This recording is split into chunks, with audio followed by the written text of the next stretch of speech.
I have always been here.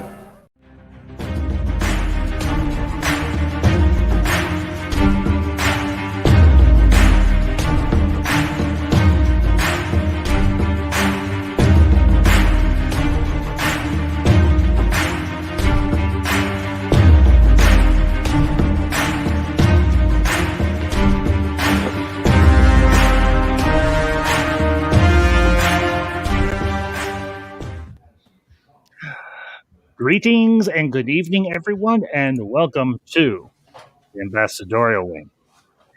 And if this is your first time to the Ambassadorial Wing or you are a regular subscriber, welcome. I am glad you're here tonight.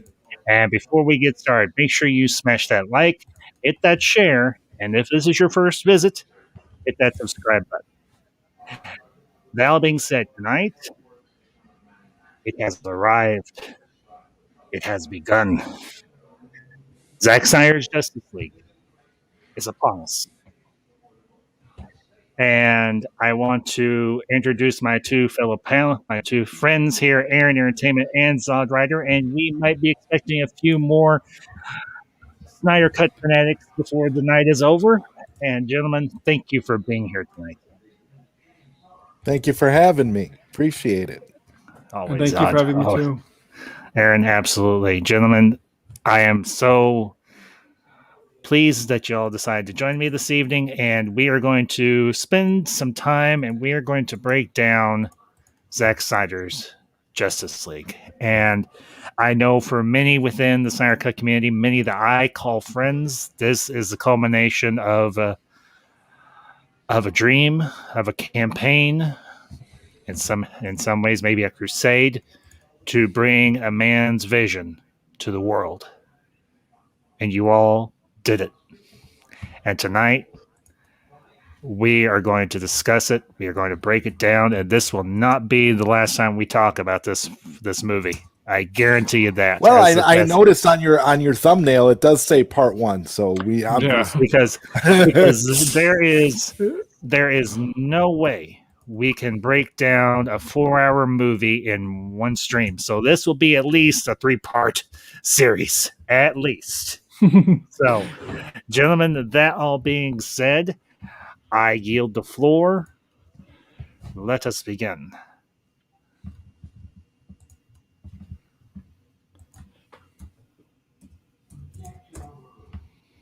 Well, to start off, let's just say that the movie itself is completely epic. I mean, when you look at a movie that's done in this particular style, unless you're, I go back to like what we were talking about before the show started, and that's basically that this is not only a great superhero movie, but it's a great movie in and of itself, which is why it's being reflected in the reviews and in all of like the YouTube, all of the even critics who didn't like Batman v Superman are touting positives about this movie. And I have a friend of mine who, she didn't really like Batman v Superman all that much, but she's a big DC Comics fan and she loves, DC movies in general. And she watched the Snyder Cut and absolutely loved it. And I like to see that kind of thing when you have people who, didn't really like BVS, but gave Zack Snyder another chance with Justice League. And now they're excited. And now they actually want to see more of the world that Zack has created, want to see where, Justice League is going to take, us if there's going to be more. And you know what? I don't know about you guys, but I've gotten to the point where I'm so happy with Justice League. Like, I couldn't have been happier with what we got. So I kind of feel like even if Zack is done with the DC universe and is decided he's going to move on, or Warner Brothers or Warner Media or whoever is writing the checks and making the decisions decides, they're not going to move forward with anything. Although I don't think that that's realistic considering how well the Snyder Cut is doing. But here's the thing. If they decide they're not going any further beyond Zack Snyder's Justice League, I'm completely content with what we got. And that's saying a lot considering how the movie ended. So I really, that's a testament to how great of a filmmaker Zack Snyder is. That yes, he ended the movie on a massive cliffhanger, but he also ended the movie in a way that if we don't get any more, we can be excited because we can just speculate on what could have been, and we can be excited knowing that we have an actual quality trilogy in Man of Steel, Batman v Superman, and now Zack Snyder's Justice League. So that's just my initial thoughts on how how it feels to me. But all I can say is I'm super excited, and I'm just glad this movie is finally upon us. Yes, I agree. And before I give my 2 cents, well, welcome another panelist, another Snyder Cut fanatic, Andrew Casale. Andrew, good evening, my friend. Everyone. It is good to see you. I thought the UK and Europe were getting it the same day as us. I'm surprised John didn't get it. Yeah, I'm not exactly sure what the issue is per se. It could be some sort of. I honestly I don't know. So, but hey, Andrew, that's really stupid. If that's the case, that's really stupid. Yeah, I have to agree. Yeah, and Andrew, pleasure as always to have you, bud. Hope you're doing well, and thank you for joining us this evening. So, we literally just got started. Well, so yeah, go ahead, bud. What part did you guys say? Did I miss? You haven't missed anything really. We were just giving our initial thoughts, so we haven't really dug into the movie yet. My initial thoughts is loved it way better than what we originally got. Yes, and well, you can't have a stream without some truth. And that being said, here he is, ladies and gentlemen. Give a big warm welcome to the Truth 31. Truth, my What's friend. What's up, Truth? Good Hello, Master John, Andrew, Aaron. Good to see you. Hello, how's everyone doing? Good. Doing well. We just literally got started, and Truth, it is a pleasure to have you, man. Glad you could join us tonight. It's awesome. Hey, I sent out invites to practically everybody I know that loves this stuff. I did. I sent out I think 10 or 10 some odd invites saying, "Hey, tonight we're starting it. We're doing it." Okay, and Nerdlot, totally cool, man. We'll be going for a little bit, so you get in whenever you want to come on in. The link is there. So, Truth, we literally just got started. We're just giving our initial thoughts. I know you have been busting at the seams. I've been trying to catch some of your. I've been trying to catch some of your streams talking about the Snyder Cut. Yeah, and dude, I think I'm right there with you. It is, as I said, it is a great time to be alive, and it is a great time to be a geek, regardless of the fandom you're a part of, especially if you're a comic book geek. Oh yeah, I'll be like, I don't know what other better time than now to be like a DC fan, a Snyder fan. Like if you're a Snyder fan, like you must be in heaven right now. It's insane. You know it. You know it. I mean, I've done streams on Snyder's movies. I've done watch parties for Snyder's movies. I remember being here for the Man of Steel one. Yeah, you were here for that one, Andrew. So, and that was a lot of fun. It really was. But yeah, something I want to say before we really dig in, and this is something I said to Madam Ambassador the Thursday night when I watched it. And just so you all know, the movie's been out for a couple of days, so if don't want anything spoiled, Asta, and then go watch it and then come back. Or if you don't care about spoilers, then okay, then. But this stream will have spoilers in it.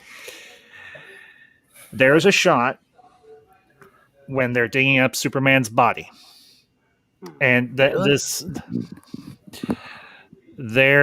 a shot of them looking at this coffin, and the missus was sitting in the chair next to me, or the recliner across from me. I said, I paused it. These are the Olympians. Wait, what? These are the Olympic Yeah. gods. I know what he's trying to mean, because if the Olympics, each circle represents each god, from the top gods in ancient Greece. Oh, That's what he wow. means. From the Olympics, that's what he means. Yeah, I see your point. Yeah. These are modern adaptations of the gods of the Greek pantheon. Yeah. You have Zeus, Superman, who was in the coffin. You had Wonder Woman, who was Athena. You had Batman, who was Hades. At least that's my interpretation. If y'all disagree, cool. Batman's You had Hades.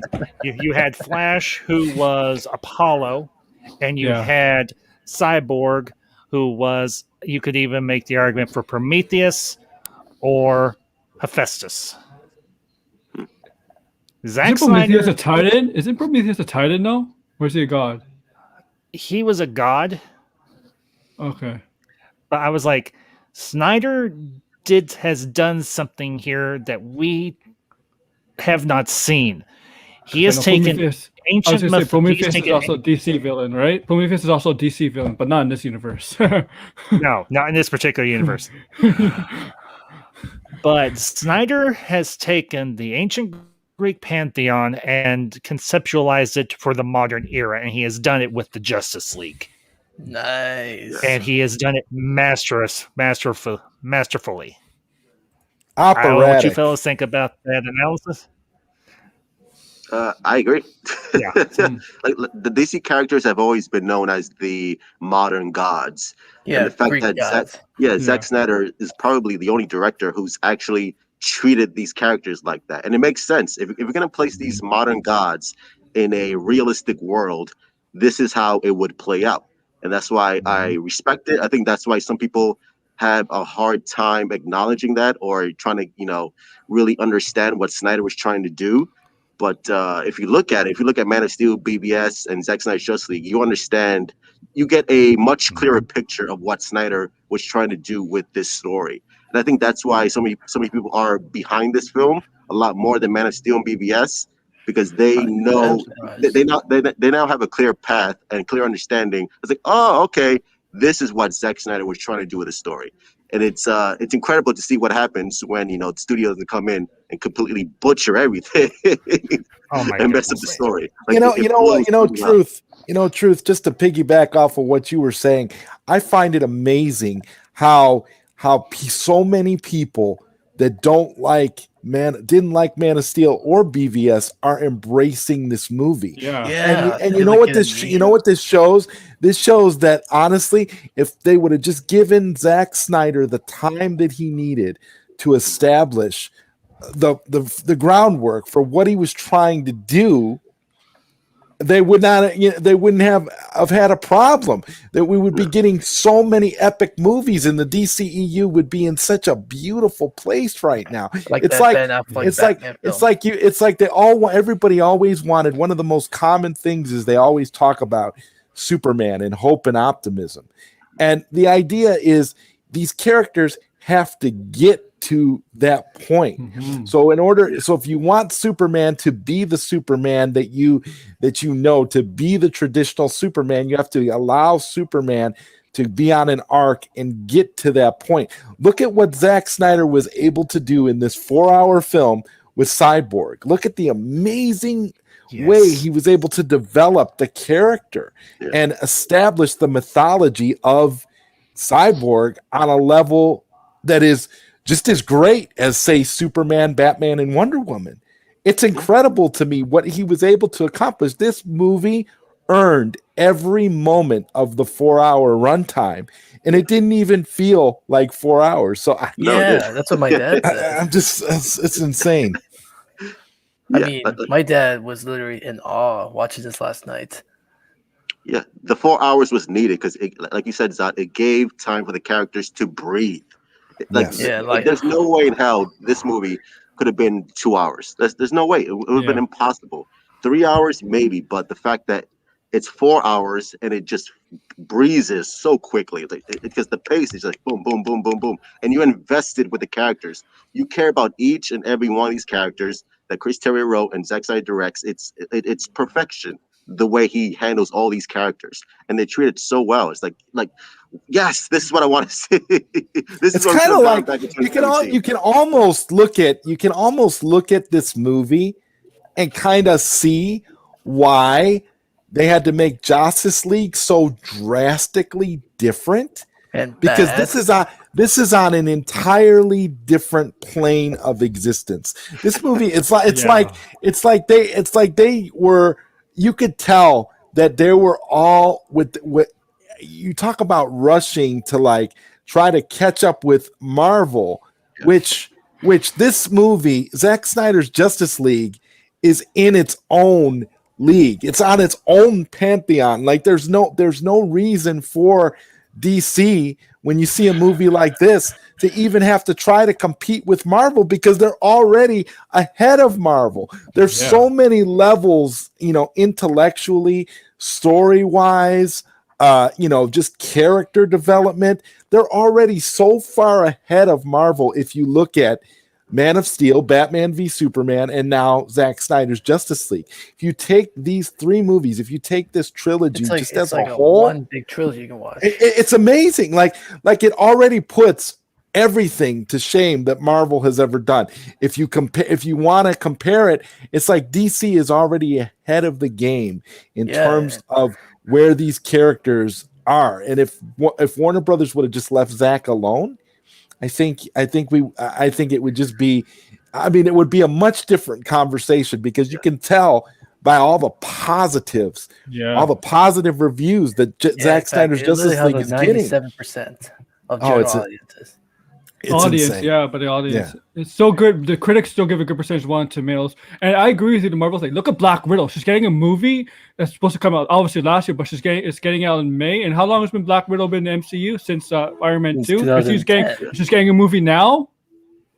Think of how many movies. Think of how many movies, guys, that Marvel had to put out in order to to establish. 23, stuff like that. Yeah, I'm seeing like when I see reviews, like I'm seeing like people saying like we're crazy to think that this movie was better than Infinity War and Endgame. I thought Infinity War was better than Endgame. I think it's just we're crazy. I think it's just different than Infinity War Endgame, which is what I like. I like that Zack Snyder is doing his own thing with the DCEU, and that's okay. It doesn't need to be like Marvel. Like again, I'm not the biggest fan of Marvel, but let them do what they do, and let DC do what they do, and that's why it works with such. If you give it the time, if you trust your director, just let it be its own thing, and people are okay with it. Like people are embracing this movie, which I'm surprised by. I thought this movie is going to be like 25% on Tomatoes, and audiences are going to be divided. Yeah, but no, it's 70. Yeah, I think people are like finally, like I feel like this is much more mainstream than the other two movies that Zack Snyder directed. It feels much more like I don't want to say family film, but it feels much more of a general audience type of movie that everybody can see, even though it has an R rating, which is strange to me. But I think that's why so many people are embracing it. I mean, there's still these scenes that I like to rewatch a lot right now, like the Superman scenes. Yeah. Well, and and if I'm gonna say this. Oh, like 20 minutes in, like literally 20 minutes into the movie, I paused it, and the missus was in the. She's like, "Honey, what's going on?" I was like, "Why didn't Warner Brothers release this first? Facts. Why did they give us Justice League? Why did they give us a hackneyed, poorly conceived Frankenstein mess of a movie?" And they think that that's what we got was the same film but with added scenes. No. Now here's the thing. The minute Steppenwolf appears on the screen, you know this is a character to not be trifled with. He was imposing. He was menacing. He was frightening, even though the Amazon say, we have no fear, and you believe them. Mhm. The Yeah, minute I he came mean, onto I mean, what he is in his name. He is a wolf. He is a predator. He is going to chase you down, tackle you to the ground, and rip your throat out. This is a villain that is leagues ahead of anything I have seen in a very long time. And you're talking to a guy that is a Marvel fan that loves the MCU, loves these movies. But Steppenwolf, just on his own, if you remove Desaad and you remove Darkseid, this is a villain that can stand on his own and kick serious ass. And in this movie, he does. It takes the Amazon, it takes the Atlantean, and it takes the Kryptonian to bring him down. I come And to that, bathe in your fear. and that says something about a villain. I mean, even when he is groveling, in a manner of speaking, to Desaad, you can almost feel the indignation, like, I've been robbed of my position and my place, and Desaad's going, well, you betrayed your own family. And I'm thinking, what in the hell happened between Steppenwolf and Darkseid? Didn't you love that comic book ambiguity about what happened between them? Well, isn't that awesome? Like, I love the fact that that's out there, for fans to figure out, for comic book fans to kind of, sift through and try to see if they can figure that out. And I have to give 100% props to how well Steppenwolf was fleshed out as a character, because not only does he come off as a great villain, a grand villain worthy of what he had in this movie, but Steppenwolf actually, you can actually kind of feel for him as well, because you're seeing what he's going through. This is a typical tale of like someone who just wants to get back in the good graces of their family, of a good friend. He's like Steppenwolf is a loyal soldier who is desperate to get back into Darkseid's good graces. And to me, that storyline in and of itself was so compelling and fleshed out in such a way that, how could you not be moved by it? It was mesmerizing, almost like I kind of, and this may sound funny to people, but I kind of hearken it to almost like The Godfather in the way that it was so well fleshed out and developed. Like, you literally feel for the relationship, and you can see what's going on, and it's so. I mean, I don't know. You look at that, and then you look at how Justice League turned Steppenwolf into just like a cookie cutter waste of a villain. Like, there was no depth, there was no real motivation that made sense. Here, Steppenwolf actually had pure motivations. He was evil, but at the core of it, he just wanted to get back into the good graces of the person he worshipped the most. And that to me was just phenomenal writing. You can tell Chris Terrio knew what he was doing. He wrote a beautiful script, and quite frankly, I can't see how anybody in their right mind would want to have cut this up. This movie, if the studio thought, just off on another tangent a little bit here, if the studio thought that the movie wasn't going to work just because of the length and because of the amount of depth, I think they're underestimating the intelligence of the audience that watches these movies. People are not dumb. People don't want to be, spoon-fed everything for their entertainment. You want to have something that's going to be intelligent. You want to have something that's going to be fun, but that's also going to challenge you. And I don't see how they think that just, and that's why I think it's kind of like the MCU has kind of conditioned everybody with the way the MCU just kind of spoon feeds you everything.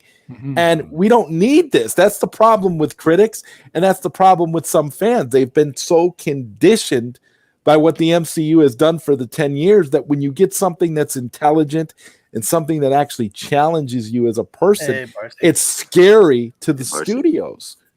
So, oh yeah. So yeah, I mean, when I first started watching the film, and you open from Batman v Superman, seeing Superman dying, going that was like wow.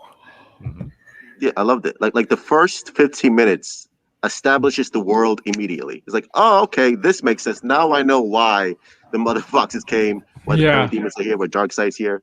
Like if you watch the theatrical cut, it makes zero sense. Like, wait, what is happening? Why is Superman dead? Why are the parademons here? You're lost. You're confused. They got away with that scene, right? With Batman, with the wall on the roof. They got away with that scene completely. With it's gone. The parademon. Yeah. It's like they spent $300 million on shit. And shit that didn't even make sense. I'm like, why is this here? But here, it establishes the world. You understand right away what's happening. Everything is so much clearer, and you get an understanding. Like, okay, you know why Bruce is on wants to unite all these characters, and it makes much more sense. It's like, why did you remove all this? Like, I'll never understand the thought process behind Warner Brothers. Like, I'll never get it. Yeah, I mean, it makes no sense. When I was watching that scene, like, as soon as Superman started screaming, I was like, "Did you slow down time?" Yeah. And by the way, like, what a beautiful sequence, the opening shot. Like, I'm just like, oh my god, like this is a literal painting on screen. I was like, oh, it's so good. Every shot in that movie, Truth, is like you can pause it and you have like beautiful desktop wallpaper or something that you can put on your wall. It's amazing. Every shot, every frame is a work of art. Yeah. Yes. I mean, wow. Okay. And then I want to go ahead, Andrew, and then I will. And then right after we see all the boxmen up, we cut right to Bruce finding Aquaman. And what I like how they did better is that he doesn't know about what the mother boxes are. He just knows that after what happened with Superman, he needs to bring the team together, just like he said at the grave scene, saying, "Help me find the others like you." Yeah, that's a great scene. Now, something I do want to bring up, and I thought this was a great moment in the opening sequence where we see the animation of Superman dying and Doomsday dying. He does a circle, he does a pan shot and a close up on Lois, on Diana, and on Bruce. And here's the reason I find that interesting, because later on, once Superman is resurrected, who are the three people that interact with him most? Lois, Diana, and Batman. Diana, Bruce, and then Lois. And I thought that was a great. I'm not exactly sure how to phrase this. Foreshadowing. Yes, it was great. It was great foreshadowing. Yeah, absolutely. Yeah, and then I mean, during that fight, when he goes up Batman, instead of like just like grab him by the hand, he just walks up to him with a scowly face, and Batman's crapping his pants. Yeah. Well, and you know, the thing, there's so much to dig into in this movie, and like I said, we're not. There's no way we're gonna be able to do it in just one stream, but we can get most of it. Well, we can try. We'll definitely come back to this. I guarantee. Where should we start then? So, but the thing that I appreciate because of the length of the movie, since we didn't have solo movies for Cyborg and for Flash and for Aquaman, at least not yet, the time that was used in this movie was dedicated to establishing those three characters, giving their backstory, giving the audience a chance to connect with them. And that, for me, was one of the greatest things, for the simple fact that we know Bruce because we know Batman.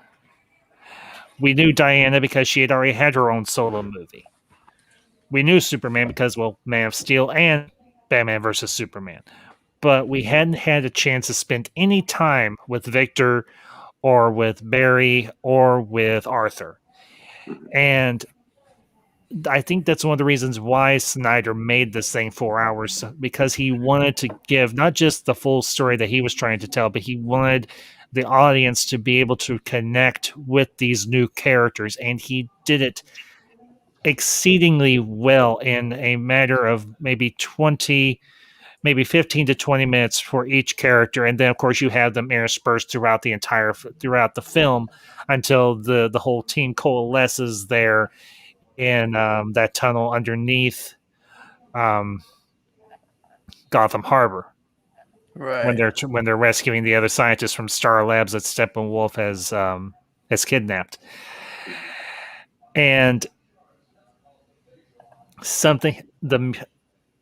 and we can talk about this now, or we can jump to something else. But the music, Oh, can I just say that when it comes to the Andrew? music, at the end when Superman came in to fight Steppenwolf, said not impressed. The Man of Steel theme kicked in. Mm-hmm. Yeah, I have to say the scoring by Junkie XL, Yeah. perfection, absolute perfection. I've never really listened to any of Tom Holkenberg's music before, but just going off of this one soundtrack or this one score, the guy is a masterclass. Oh, who has the soundtrack? Who has the soundtrack on repeat on Spotify? I mean, it's a great soundtrack. It really is. Oh my god! I will have to say my favorite piece of music from the entire movie, and Dawson, that we're talking about this earlier.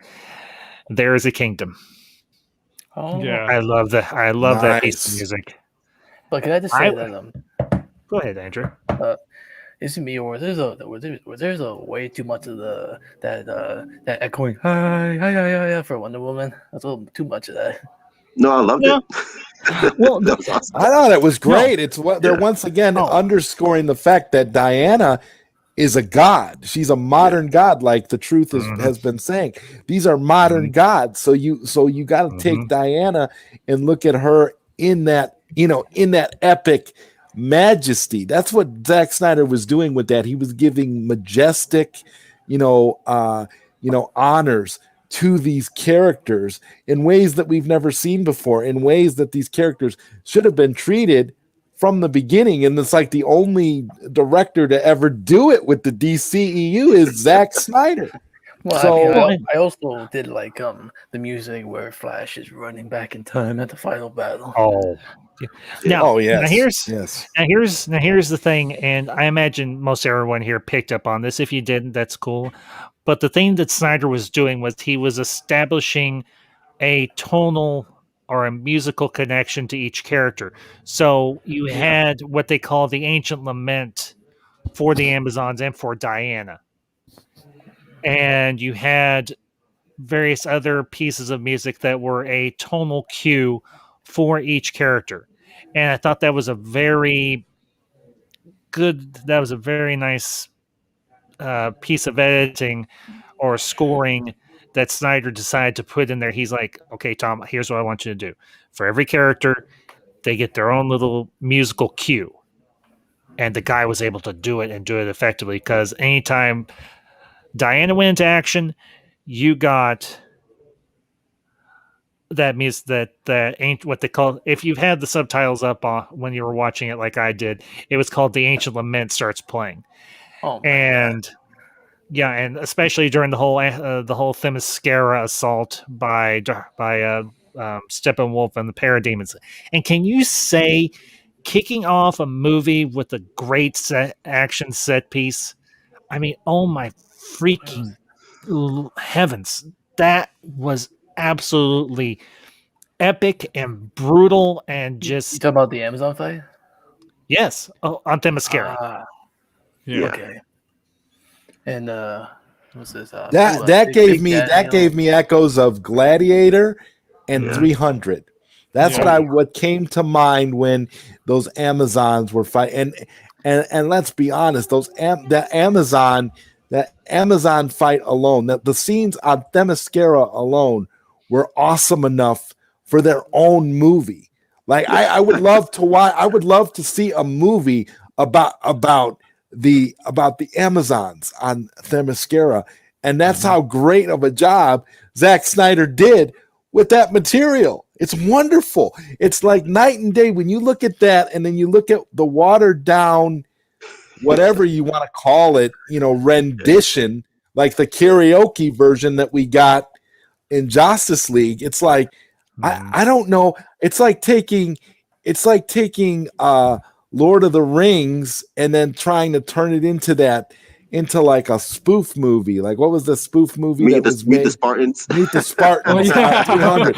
Yeah, and it's almost the same. I can almost equate the theatrical version of Justice League in the same way as I can equate Meet the Spartans to like 300 or like any movie like that. It totally, yeah, it totally has that. It totally has that feel because what it is people don't understand that Zack had a grand vision. They tried to cut Zack off at the pass because they didn't understand Batman v Superman. Batman v Superman was too deep for too many people, and it was ahead of its time.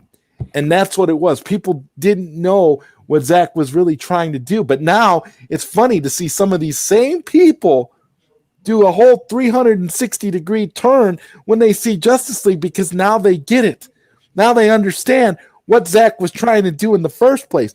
He was trying to establish these characters, give them a chance to breathe, give them a chance to build. He was world building between if you were on the journey from Man of Steel all the way to where we are now, you're like, this makes perfect sense. This totally, you could totally see the symmetry between all three films. It fits together like a really nice puzzle piece.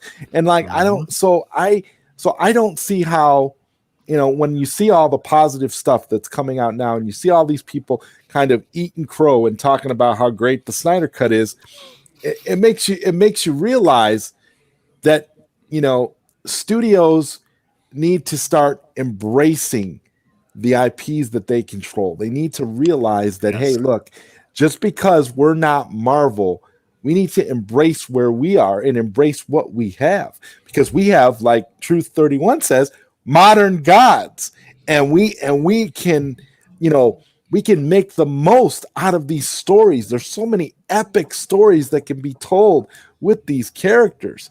If they just let Zack Snyder build and do what he does, the money will come, the audiences will come, as we're seeing with Zack Snyder's Justice League.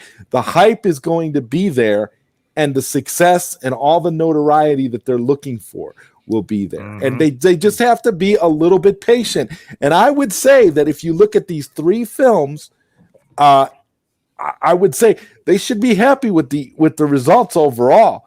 I mean, again, how many MCU movies did it take to get to Endgame, their big event film? 23 films. So you're really only talking about three films, or five if you want to count Suicide Squad and Wonder Woman, but I'm just counting, Zack Snyder's arc. So and also when I was watching film, man, that dark side. Woo. Oh, I love how they switch dark side in the scene with the Amazons and Atlanteans and the men, how they team up and take on dark side. Oh, the history lesson. Army. Yeah, the history lesson. I love how they switch dark side over Steppenwolf. And that remind me of the Sauron scene in Fellowship of the Ring right at the beginning. Yeah. I think that was the intention, to have that mythic Lord of the Rings feel to it. Yes. The humanity, the gods, the lanterns. Yeah, that's what. That's okay. And then when we see him again, and then when we see him again through the boom tube, you can tell he's the dark side. We all know, just by the presence. I'm just gonna say this: when they got to the history lesson, I didn't know where it was going to take place, but when it finally hit, and Diana was doing all the narration, and they had the visuals up. That whole thing, I was like, yes, this is everything I expected it to be. Yes, and you see Vikings fighting alongside Mongols, and everybody else, and you see King Atlan coming in with the Atlanteans. You see the Amazons coming in, and then you see the gods. You see Zeus, and you see Ares, and I think the other one was I think Athena, maybe. The one that was shooting the arrows and had the glowing arms. That's Artemis, isn't it? Artemis shooting arrows. Shoots arrows. I think that's her thing. Yeah, that might have been Artemis. Yeah, that could have been Artemis. And then, of course, you had the alien lantern that kind of looked like an alien monkey or something. About the lantern, apparently, Zack wanted to include a human Green Lantern, and he had ideas to have Mr. Reynolds' Green Lantern in it. He said he had ideas flowing around. He did a scene. He did a Green Lantern scene, but Warner Brothers, he actually shot a Green Lantern scene. And W were like, no, Warner Brothers wouldn't let him use it. So yeah, and then, Tyler M. Yeah, and then when we see Darkseid again on Apocalypse through the boom tube. Well, not only. Okay, I'm just going to say this: the voice work by Ray Porter and Syrian Hines, I think, is the gentlemen. You voiced two of the greatest villains ever in cinema. Yeah, period. And the amazing thing is, Darkseid didn't even do anything. He was still menacing. I mean, yeah, you see him in the history lesson. Darkseid was the Emperor, and Steppenwolf was Darth Vader. Yeah. And I liked when after they looked at the leak saying, "We're coming for you." He now knows the anti-life equations on Earth. That's why he has his army ready, right? He has his army ready right at the end. Ready the Hamada.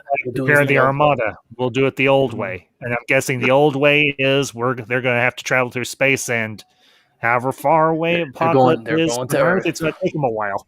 Yeah, and that's why it's a perfect setup for Justice Part 2 and Part 3. Yeah, but too bad it's a cul-de-sac. So yeah, it's a cul-de-sac. You won't see it apparently. It's a cul-de-sac. It's the best DC. It's the best DCEU movie to ever come out. One of the best films of all time, and it's a cul-de-sac. Okay, well, I'm going to bring this up again. Give me just a minute. This is not a cul-de-sac. This is the next great saga. Restore the Snyder. Yeah, I did this. I made this myself. Awesome. Yeah, the reason why I feel like this is one whole trilogy because, and this isn't a trilogy; it's a saga. Yeah, there's going to be 2 more movies. Beginning of BBS, you see the Metropolis battle for Man of Steel, and in this recent film, you see the death of Superman from BBS. One flow. Yeah. Yes. Talk about continuity. And I'll bring up Big Day's comment here. Tyler M. Ares, Axe, Darkseid. Yeah, David Thewlis. Yeah, David Thewlis was in this. Was he? Was he? Yeah, I know that was David Thewlis. He was CGI'd as Ares. Now, did you all notice the how much bigger the gods were compared to just like normal humans? Yeah, they're huge. Yeah, I love that. They should be. They should be, right? They should be. Yes. Yeah. Again, it gives it that mythic feeling that you totally didn't get in 2017. No, there was nothing mythic about 2017. The only thing we got out of 2017 was counterfeit. Well, that's true. So, can I ask, what y'all think of this scene where Clark gets the black suit and then? Okay, what's Tim's question? Go ahead. Answer Tim's question. Is Wonder Woman the first movie? I know this is Zack Snyder's trilogy. Was Wonder Woman the first movie kind of a side movie to Zack Snyder's original part of that, because we all know he helped Patty Jenkins write the story and stuff about that movie. So, and Tim's question is, where does Zeus go? Because we know in that movie, Ares apparently killed all the gods, right? Mm-hmm. So I don't know if that's anything relates to that between that movie and Zack Snyder's 5 planned arc. I don't know. That's a good question. Yeah, it is a Yeah. really good question. The as far as I've always interpreted, the first Wonder Woman movie is part of the Snyderverse because Snyder was so heavily involved in it. Yeah. But we know that Wonder Woman 84 was not part of the Snyderverse. No, that was an Elseworlds. That was definitely an Elseworlds story. I don't know what that was. And that's fine. So, yeah. So where was I? Oh yeah. After Superman gets resurrected, we have the scene where he goes into the ship, gets the black suit while hearing Jor-El and Jonathan Kent, and then he flies up into the sky. Honestly, that scene really didn't land for me as I was hoping it would, because to me, like, my number one film is Man of Steel. Like that's my number one DC. Me too.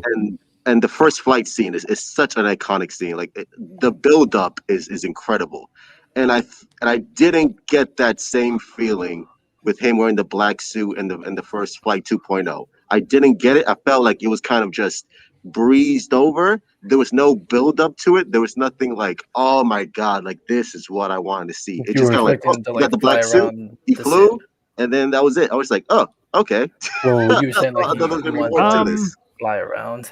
honestly, for me, that's in my top 3 scenes. Gotcha. Yeah. Well, my other scenes top is 3, yeah. But we did like how he came into the final battle. He's like, not impressed. Just let me. That is in my top 3 scenes. The other, it's him going through the Kryptonian ship, the history lesson, and then there was one other. I'm trying to remember what the other one was. I can't remember off the top of my head. I'm sure I'll remember later.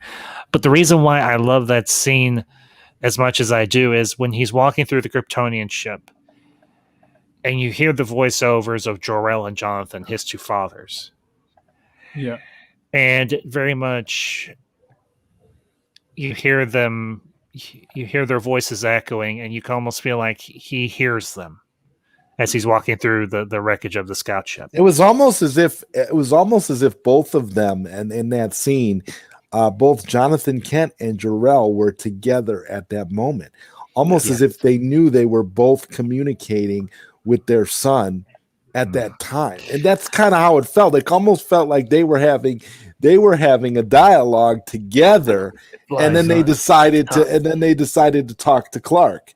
So that's kind of what I got from that scene based off of the way some of the dialogue is worded. Well, the reason it resonates with me, I think, a lot more is because I too know what it's like to have 2 fathers.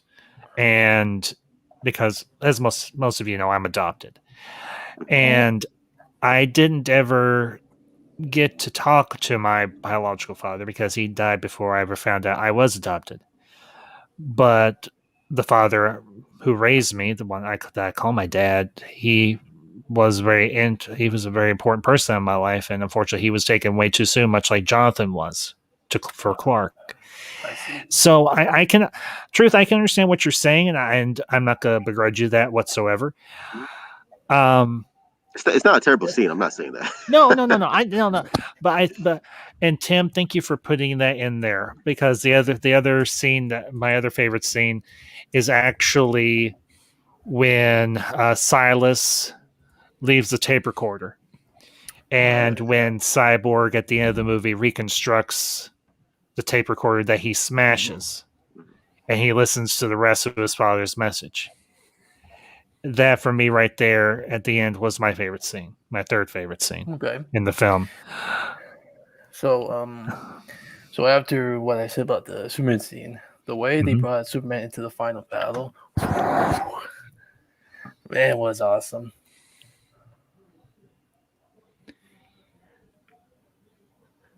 Go ahead, Andrew.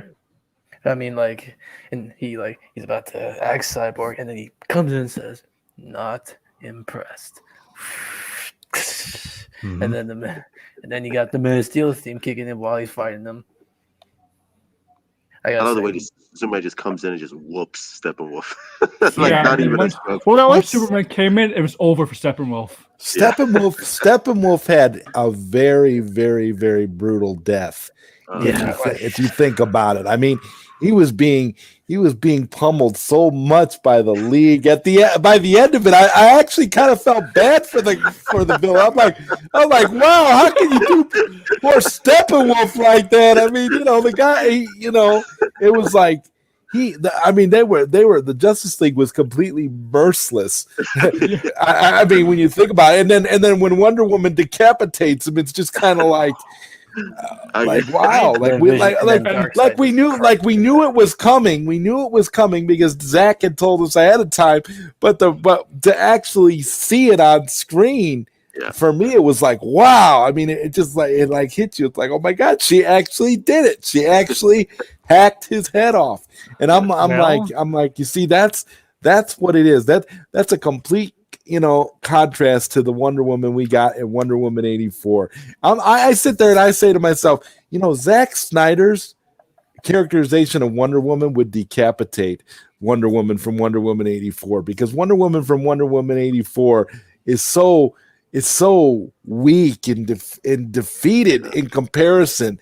It's like it's not even the same character. The strong character elements of Wonder Woman are all forcibly removed. It's like you neutered Wonder Woman in Wonder Woman 84. That made me mad.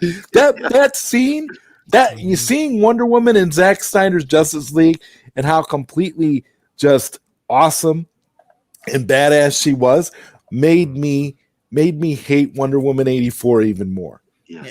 Ooh, and- I still have a good scene. Yeah, ahead, Andrew. don't What waste about your the time. added insult to Steppenwolf's when he got decapitated? You see the added insult by Darkseid just having his foot catch his head. I was like, that just Oh yeah, well that just goes to show you that Darkseid was never gonna forgive Steppenwolf anyway. Darkseid didn't care about Steppenwolf. It's like Darkseid was just kind of trolling Steppenwolf. Yeah, exactly. because he knew how badly Steppenwolf wanted to get back into his good graces. Yeah. Mhm. So Yeah. So Steppenwolf I doesn't remember- redeem people. He doesn't redeem people. He doesn't give people second chances. No. Nope. Oh, I see what you did there. So anyway, the one scene that gave me chills was when during the scene where they're resurrecting Superman and Cyborg gets that vision. Yeah. I mean, you literally see Superman in the Batcave with the dead corpse, and Darkseid's like, "Here, you're mine." Oh now." yeah, Yeah, that was awesome. Yeah. And that was in the Batcave too, because in the background you can actually see Robin's suit. So the fact that Zack Yeah. Snyder actually filmed the death of Lois in the Batcave, like I know that was a repurposed shot of Henry Cavill's Superman, but still, like if I didn't know that, I would have been like, oh my god, they actually filmed this scene. But it was so good, it was Yeah. flawless. And Well, and go ahead, Andrew. yeah, I mean, just know that this is how what Zach wanted to do that leads into the nightmare future is like, crap. I mean, you really panned the Superman holding Batman's head. Not so much as head, just his mask, but yeah. yeah. It's just Cal. Yeah, it's just Cal. Yeah, and I Man. think I literally saw like a dead Green Lantern. In that You shot. did. You saw It was it was Kilowog. Kilowog. Yep. Yeah, that was Kilowog. awesome. And speaking of nightmare, at the end, I love the tension between Batman and Joker. Agreed, 100%. That was amazing. And Joker was taunting Batman and stuff, even though they're lying. Be very careful with the next thing you say. Yeah. Yeah. Now, I will say, whatever direction they decide to go in terms of what next movie they do, if it turns out to be them trying to prevent, or it does take place in the nightmare scenario, I will be here. I am all on board for that project if they do decide to go in that direction. Now here's the thing I want to ask you all, especially those of you that know this stuff better than me. Bruce is the only one so far that has had any of these nightmare visions. Why only him and no one else? Ooh, that's a good question. Maybe he has like I can't answer that. important part to play in fixing that timeline. Well, I know Cyborg now realizes Cyborg. what's going to happen because he saw the vision as well. He did say Yes. no. I think Bruce has them because obviously in BBS with Flash goes back in time Mhm. and he warns Bruce. I'm guessing like something about the future just makes Bruce remember. Maybe it has something to do with the timelines altering and stuff like that. I really Mhm. don't know. Yeah. I'm not Okay. into all the That's what physics I like thing. about this movie, guys. We Yeah. understand why Bruce had that vision of premonition when in the Batcave in BVS, why the Flash warned him about she's the key. Now we know why that the nightmare Yeah, I mean, he was saying it to world's going to Diana. happen. Might happen because we know why. It makes sense with that Justice League in 2017. Nothing refers to that. Nothing. They didn't even bring it up. Yeah. Yeah. So, I mean, as Barry said, when I get towards the speed of light or beyond the speed of light, funny things happen with time, and maybe him just being in the vicinity of Bruce and him being exposed to all that speed force and temporal energy, maybe Bruce is sensitive to it, and that's the reason why he has the nightmare visions, and why in that particular instance when they're in the Kryptonian ship and Cyborg has that vision himself, and he too realizes what potentially could happen. Yeah. So it's go ahead, Was Andrew. he hesitant of bringing back Superman Aaron. back from the? I pay to see a sequel set in the nightmare future. Was he hesitant? When they all agreed to bring Superman back, but at the point when Cyborg was seeing the future, when Superman turns evil, right, bad turns. As in wrestling, we call it a heel turn, right? Then Cyborg started to have second thoughts about doing it. Well, the reason he is because he's Yeah. linked into the Kryptonian ship. Yeah. He's linked into the computer, and the computer, he says, the computer is afraid. It's afraid. It says, and the computer even says apocalyptic technology. And right I when didn't catch that word. right, I didn't catch the right, apocalyptic. that's part of the reason why I think Lex Luthor, when in that video I did back last week, that I think that Lex had been manipulated by Darkseid, or perhaps even by Steppenwolf, or the both of them possibly. All right. Definitely. I'm thinking, according to Justice League 2 storyboards, it might be manipulated by them because he might be the reason Darkseid comes to Earth, according to the storyboards from Justice League 2 and 3. But that was years ago. That's written years ago by Zack Snyder. He had his vision, right? That's apparently that's what I read. Right, Lex Luthor would have been responsible for Darkseid to come with his Injustice League with Deathstroke and etc. So speaking of Lex, that scene where he talks to Slade, much better. 100%. Yes.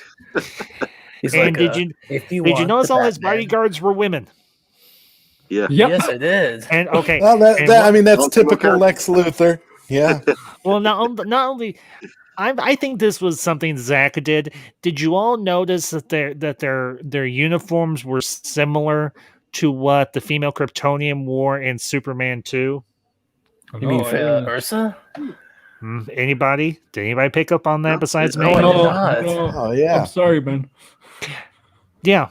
Now her neckline wasn't quite as plunging as theirs was, but aside from that, the costumes or the uniforms that all of Lex's female bodyguards were wearing were very reminiscent of Ursa's costume in Superman 2. Something else I'll bring up. Barry's okay. This was another favorite scene of mine. I'm gonna have to do it like a top 10. Do it like a. I'm gonna have to. Huh? Is that the scene where he saves Iris? No, that wasn't the scene I was going to talk about, but that is a really cool scene. Yeah. When he reverses time at the end. Oh yeah, after the explosion. I love. He's like, make your own future. He's like, make your own past. It all happens now. And he's like, Dad, I don't know if you'll ever hear this, but I want you to know that your son was the best of the best. Yeah. And I love that entire sequence where the whole fabric of existence is just open to him, and he's in the Speed Force. Yeah, it really displays just how massive Flash's abilities truly are. I imagine everybody here used to watch the Justice League cartoon that was in the 90s, and they have that story arc where Brainiac and Lex Luthor merge. Yeah, I And- remember that. Okay, and there is that Darkseid scene. played them, bro. Darkseid played them both. I remember that. Like Darkseid manipulated them both. Didn't kind of manipulate Lex Luthor that, believing he was Brainiac? No. Oh no. No, I don't. Oh, Just let me finish this, and then Andrew, you can go. sorry. No, it's all right. It's okay. There is that moment where Brainiac Lex is standing over Flash, and Flash vibrates his arms at super speed and dissolves the two guards that are holding him. And then Lex is like, "Are you going to fight me, boy?" And then he zooms off, and then the music starts to crescendo, and then he just becomes a blur, and he's just zipping all around the world, and he just smashes into Brainiac Lex, and he defeats him. He brings him down, and it's massive, and it's epic, and it's awesome. And then there's that moment he's like, I feel kind of funny, and then he fades into the Speed Force, but they're able to bring him back. I equate that to the scene. I equate that to this scene during the final conflict with Steppenwolf, and I absolutely positively love it. Yeah. So anyway, Andrew, go ahead, or anybody else, go ahead, please. Well, I agree. Like him, like literally saying, like, I gotta go faster than speed. Like, I gotta do it now. And that's what I'm talking about with Zack Snyder. It's like each character gets their moment to shine. Yeah. Each character gets to be a hero. And the Flash is the biggest hero in this entire movie because he literally gets to save the world. And he's no character was a coward. No character was a coward in this movie. Flash wasn't a coward. Remember in that shitty movie, Flash apparently never saved anybody. But in this movie, he has saved people. He made it clear. Nobody was a coward.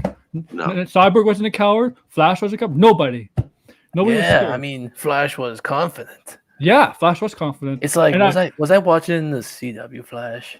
CW Flash. I like CW Flash. I like that Barry Allen Flash. Yeah. Oh, I forgot. Until season 4. Season 4 after that, Flash is bad. What'd you think of Harry Lennox Martian Manhunter? He was cool. I'm not in love with the design, but I thought he was, like, for what he was given, I thought it was really cool. And I love the fact that he gets to have a moment with Bruce. Like one of my favorite parts of the movie is when the Martian Manhunter says to Bruce, your mother and father would be proud, and they just like put a close up on Bruce Wayne, and you really get to see, like, oh shit, like, yeah. I mean, like, Ben looks thin as hell. Yeah, he looks amazing. Again, like Ben Affleck is Bruce Wayne Batman. Like that's just who he is. He's like, who are you again? Yeah, who are you again? That's hilarious. Yeah, he's so like nonchalant. He's like, okay, whatever. There's a Martian in my house. He's cool. like, I'll see you again. You would think Batman would know that. You would think Batman knows who he is because, like, because everybody assumes Batman knows everything that's going on in the world or whatever. Mm-hmm.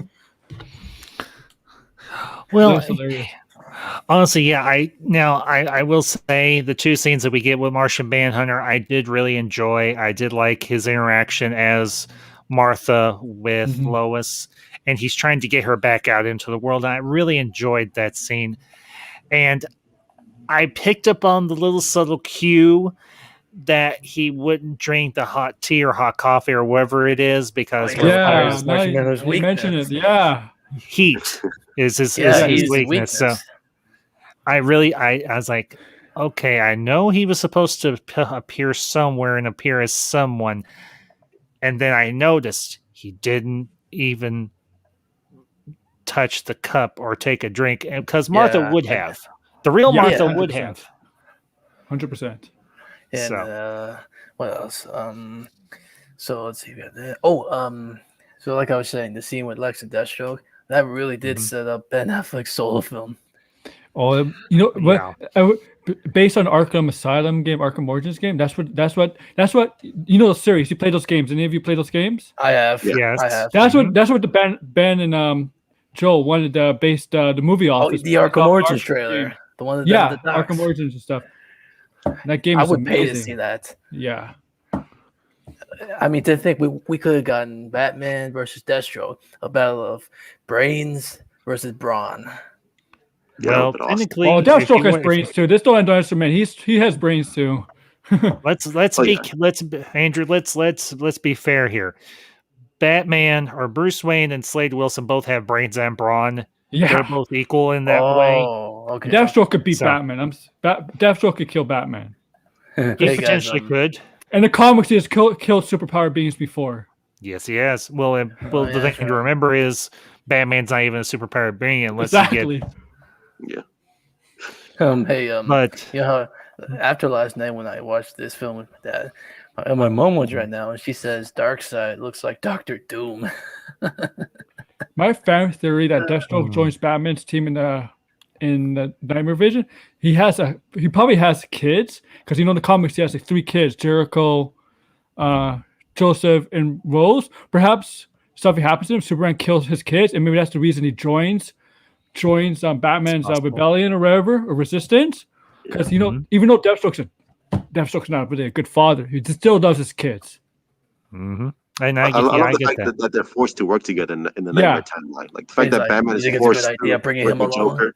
What do you Yeah, think? that's Yeah, and, Well, yeah.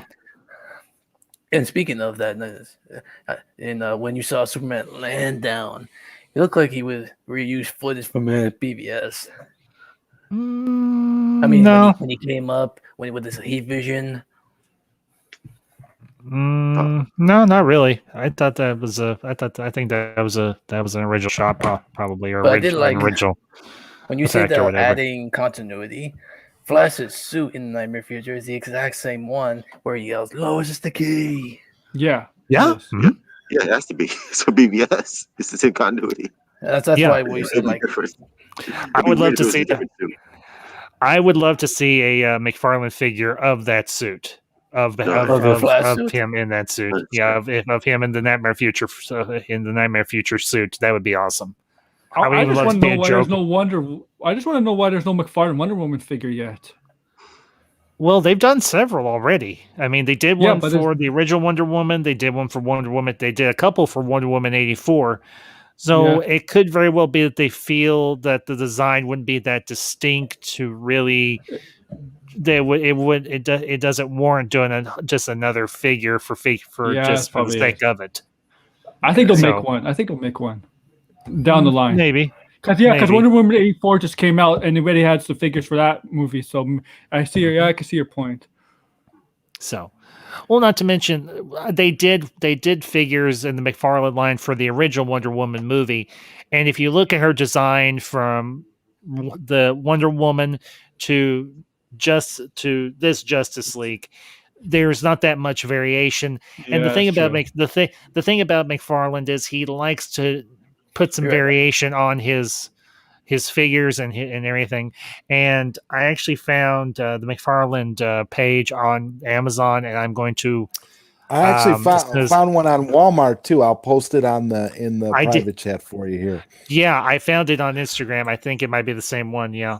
I'm definitely going to. There's only 3 out of the whole bunch of the Justice League figures I want. I don't necessarily do sets. I just do the ones that I like. And I'm going to definitely get the Black Suit Superman. I'm going to definitely get Steppenwolf. I'm most definitely getting the big man. I'm getting Darkseid. Yeah. Oh yeah, I pre-ordered all of them. So, but it look really weird without a Wonder Woman figure, though. It look really weird without a Wonder Woman figure, but it makes sense why it is now a Wonder Woman figure. Even though it look completely weird without one, and with the whole Justice League group together, because if you have a set, you still want the Wonder Woman in that group, right? But yeah, stuff unfortunately can't happen maybe. right now. Just digging into this movie, one of the parallels I saw that I thought was really neat when Diana is talking during the history lesson, and she's describing the Alliance when when she makes the reference that everybody was taught not to trust one another, and then you see the Olympians, the gods. You see the visitor from the stars, as she referred to it, the Green Lantern, and you see all the races of men and the Amazons and the Atlanteans join forces. I imagine you all picked up on this. I If did. you really, if you realize it, the Justice League is an alliance reborn, because you have a Themysciran, you have an Amazon, you have an Atlantean, even though he's half Atlantean in Aquaman. You have the races of men, which is Batman, Cyborg, and Barry, Okay. and then you have the Visitor from the Stars. And that's You Superman. have you have Superman. Yeah. Okay. I'm starting to pick it up. Yeah. And remember, Atlanteans and the Echoes. Amazonians also at one point had a war with each other. They mentioned that when they're at when they were digging up the grave, right? One Diana and Aquaman were mentioning that those two races had a war with each other at one point. That must be a reference to Flashpoint. Oh, Flashpoint's amazing. I have every comic book from that. No, it was in I feel there. like it was in the past. That was like an homage to Flashpoint. Yeah, I felt like a wink to the audience. Like, hey, these two had a war, the Atlanteans and the Amazons. So I like the way that Chris Terrio and Zack Snyder just sneak that in there as a tip of the hat to the fans. Yeah. Yeah, and, what else? that whole theme echoes where you see the history lesson in the past, and then you see the Justice League, and they are all representatives of all those groups from the original alliance. And I thought, honestly, that was awesome. Yeah. In the history lesson, like that's the prototype Justice League. Like those are the old gods, and this new Aquaman, Wonder Woman, Flash, Superman, these are the new gods protecting the Earth. Which is again, I love how it all comes together full circle. I agree. It's impossible. Black suit Superman rules. Yes. Yeah, the black suit. Yeah, and he does. The great thing about this Superman, just real quick, Andrew, and then I'll let you go. Superman is in this movie very little. He doesn't. Well, the thing is, he's great scenes. The thing is, he's dead, and I think this was the opportunity for us to get to know the new members of the League, or what will soon be the League, and that is Cyborg, that is Barry, and that is Aquaman, obviously. So this is a good way of them sidelining a character to give other characters a chance to grow and for us to get to know and connect with them. That makes sense. So, but Andrew, go ahead. I mean, I agree. It was a shame, but at least he was able to get 2 great scenes to show how amazing of a Superman he is. Well, for me, it isn't the strength of his arms or the physical feats that makes this Superman great. Well, I know that. It's the human element that makes him great. Yeah, I mean, for me, him at the farm with his mom and with Lois. And now I'm going to ask you all this in the aftermath of Lois's talk with Martha. Did you all notice what was in that dresser drawer? The pregnancy test? I noticed it. Yeah. Of course. I know what that relates to because I remember Zack. Do you really? I know it relates to Zack saying that how Superman and Lois having a kid, and how in the storyboard saying that after Bruce sacrificed himself, Lois's kid takes up the mantle of Batman. Well, I remember you telling me that. I don't think Snyder's going to go down that route anymore. No, I don't like that idea. I personally don't like that idea. Oh, yeah. I told you, dude, that we could still see Batman Beyond. Like, I understand honoring Bruce makes a sacrifice, but I prefer someone, like, obviously it's not going to happen, but I prefer Justice League 2 and 3. If I had my version, have some more Batman characters in it, because Batman is established for 20 years. So have more Batman characters. Maybe he has a kid somewhere. Maybe he has Damian Wayne. Maybe Damian Wayne shows up. Then be a father to some point. And maybe Damian Wayne ends up becoming the Batman. I don't know. That would make sense. I mean, because Dick Grayson won't be, right? Because he's dead. Oh, and another thing, other than the pregnancy test, did you notice at the end, during the whole I bought the bank thing, did you hear Bruce say to Clark, "Congratulations"? Yeah, I heard that. and that made me Yes. think, Yes. ooh. Mhm. And Lois was carrying a little baby basket. Yeah, because it's setting up for the Was she? future, which I like. Yeah, I mean, even Yes. Zach caught it. Yeah. Well, of course he caught it. He made it. Well, I meant he showed this to everyone. Yeah, I mean, Is there anything in this movie that you guys didn't like? That well, you there thought was kind of was like off? there were some scenes I felt were necessary, and it felt went on too long. Which I things? feel exactly the opposite. I wanted more. I wish there. Well, I wish there. Yeah, me too. I hope we get the long. I hope. I heard there's a longer cut. I kind of hope we get that. I want to see a 6-hour Justice League movie. I mean, like after the scene where I'll see it. After Bruce talks to Aquaman, you get these bunch of people singing to Arthur. Yeah, I I wanna felt see- that kind of dragged on a little bit. I want to see You could Orm have in the shortened that movie up. for a bit. Well, I did like them Honestly, that setting up didn't the bother me. Aquaman movie. I didn't like how they Or- set up the Aquaman movie where it had Willem Dafoe. But That didn't scene, bother me. Yeah, that scene where the girls are singing, I understand why, because they see him as like this water god, as this modern Yes. Poseidon. Yes. So they're like Yeah. worshiping him in a way. I thought that was cool. And you know what that was too? That was Yeah. kind of like a tribute to like in Lord of the Rings, because in Lord of the Rings there's a lot of little musical type things that happen like that. Yeah. So it's Yes, sort of yes. it's adding to the epic mythology by putting these characters in the godlike tier that they belong in. So that didn't bother me at all. I was actually really happy with that. I'm like, wow, Zach actually took the time to go there. That's cool. I mean, You could tell I think this Zach had a lot of inspiration from Lord of the Rings. A lot of his films have inspiration from Lord of the Rings. I mean, I didn't have a nitpick with this, but a lot of slow-mo scenes. I don't have a problem with that. Yeah. I like. That's Zack I- Snyder, that- though. That's Zack Snyder. Yeah, you expect that from problem. Zack Snyder. I think Michael Bay has a bunch I will- of. If you watch a Michael Bay movie, you see a bunch of explosions. Yeah, I didn't have a problem. I was just bringing it up.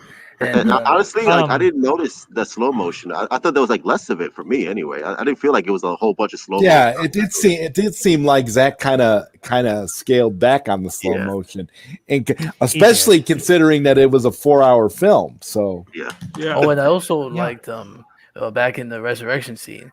I bet you guys probably caught like when Barry was choosing to do the rest. He also said like, if I run the speed of light, things happen to me, and I try to crack the space time continuum. I was like, wow, they're acknowledging that if he does this, he could travel through time. I mean, even when he's about to touch the box, he reversed it a little.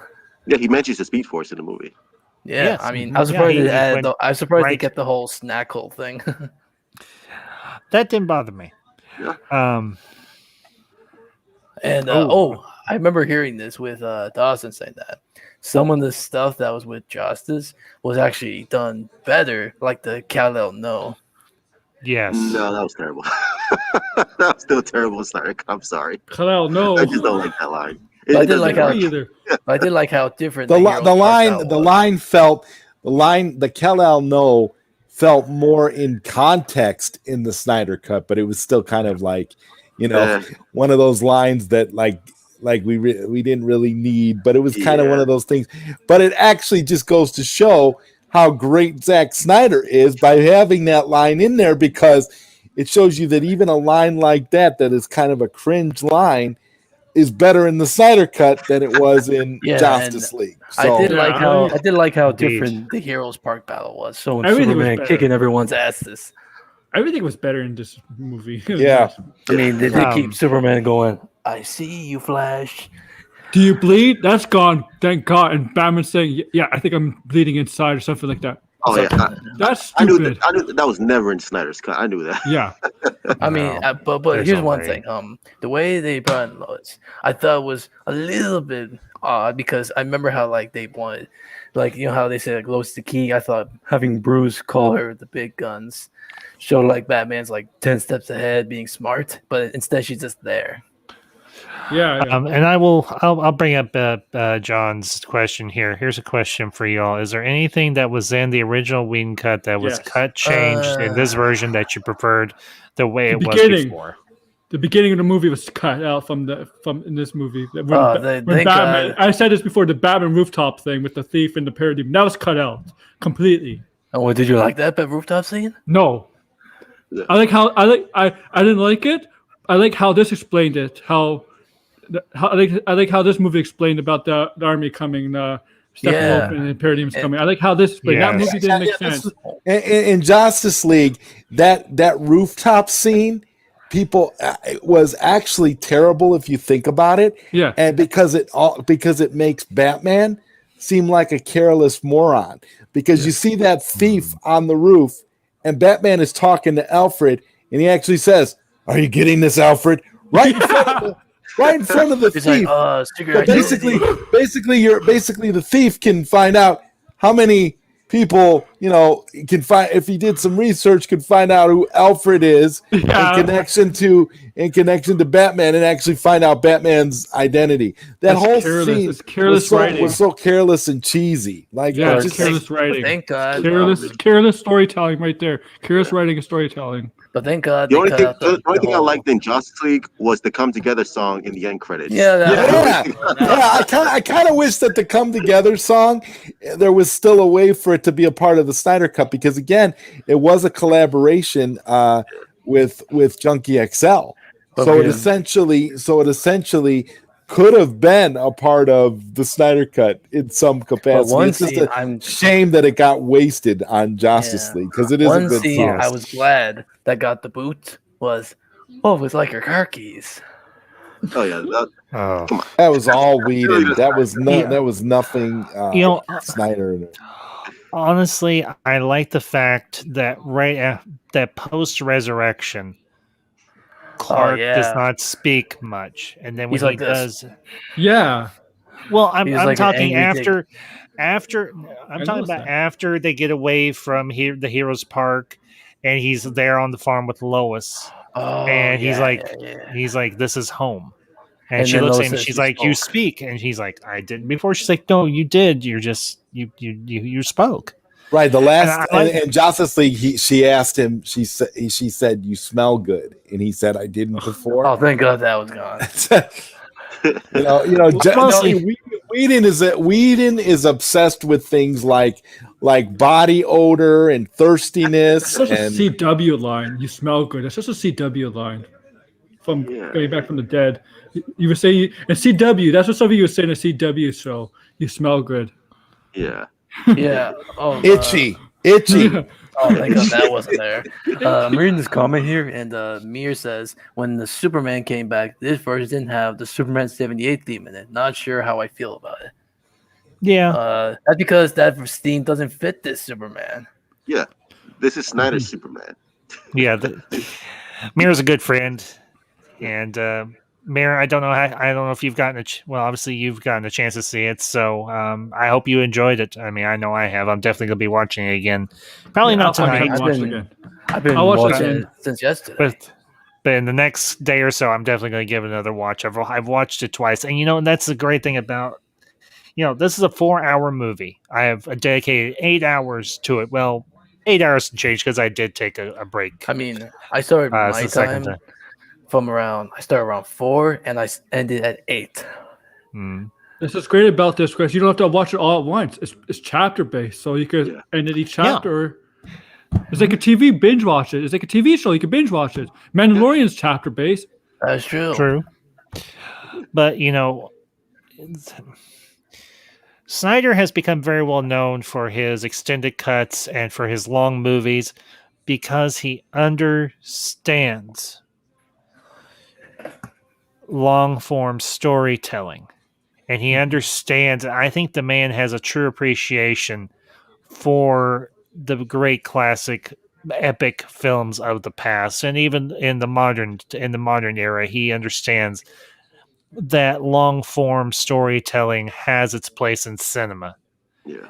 And a movie like this very much fits into that genre of the great epics. This, yes, everybody's going to say, "Oh, it's just a comic book movie." Yes, it is a comic book movie, but it is more than that. This is this is the first time since 2001 when the public has been so receptive and so open to having a long movie Oh and has wow. embraced it as passionately as they have. Since Lord of the Rings, I would say since Lord of the Rings. 20, think about Yeah. this, 20 years. 20 years since Lord of the Rings, and I'm going to be doing a review stream of those films later this year. And if I ever hit 600 subscribers, I'm definitely going to do watch parties for all three. For which movies? Lord of the Rings, Extended Oh, editions okay. or not? Extended edition? extended. Well, I'll do them separately. I won't do them all at once because that would be a Oh, a no. marathon. I think you like a whole day. No, the next bench, the next two milestones. Just real quick, and then we'll get back on topic. The next 2 miles, when I hit 400, it's going to be the watch party is going to be for the Last Starfighter. For 500, it's going to be Galaxy Quest. So as soon as I hit those, and then when I hit 1,000, I'll do my first giveaway. But I'm not doing a giveaway until then. So Okay. Cool. I might seem like a bit of a stickler, but I'm gonna make people learn it. Oh, I just realized something. During the final battle, in that Yeah, one go ahead, part Andrew. where Aquaman's like in the air, once Cyborg Mhm. catches him, he instead says, "You're welcome." Yeah. Yeah, I did. I do like will him saying "my man." I do love that line from Aquaman, "my man." I do like Yeah. that. I will say this. I do like the chemistry that starts to build with the team, Yeah. and I do like that there's a bit of antagonism between Aquaman and the rest of the team, particularly with Cyborg, because he's like, wait a minute. How you know you're not working for him? The reason you're still here is because your dad used this mother box to rebuild you. He's like, how do we know that you're completely on our side? Yeah. I Yeah, it's like, actually, don't test me, robot. I did. I really, yeah, Sir Nerd, only extended edition all the time, brother. You know it. You absolutely know it. Yeah. But I did. I really appreciated the fact that not everybody was buddy get along, that there was some tension, that there was some friction between everyone. But when the chips came down to it, they all had each other's back, and I Yeah, very and I much did. appreciated that. Yeah, and I did like during that same scene, like when they were talking about like if they're gonna do it now, right? When they said like you guys gotta say it, you hear the Man of Steel theme kick in, and then you see the hologram of Superman. Mm-hmm. I like that. Well, the team coming together feels much more organic and it feels natural, Yeah, as you opposed actually to the 2017 version, which is like, hey, we're just gonna put the team together because the script calls for it. But here, Mm-hmm. it actually earns the 4 hour length because you get to understand everyone's character, and you know why they need Superman. Even though like they might have some trouble with the morality of bringing back Superman, but they have no choice in this version, which I love. yeah, and, because you can And actually they knew the risk. They knew the risk of bringing back Superman because they knew if they bring back Superman, Steppenwolf would figure out where they are because the mother box is being used. Yeah. exactly. I mean, And you you know, could see during the final battle them actually working together. yes. Yeah. Well, here's the thing. Flash is very much a non-combatant, and Yeah, he doesn't fight. He won't fight. his role was to be the support for Cyborg once Cyborg was in place and ready.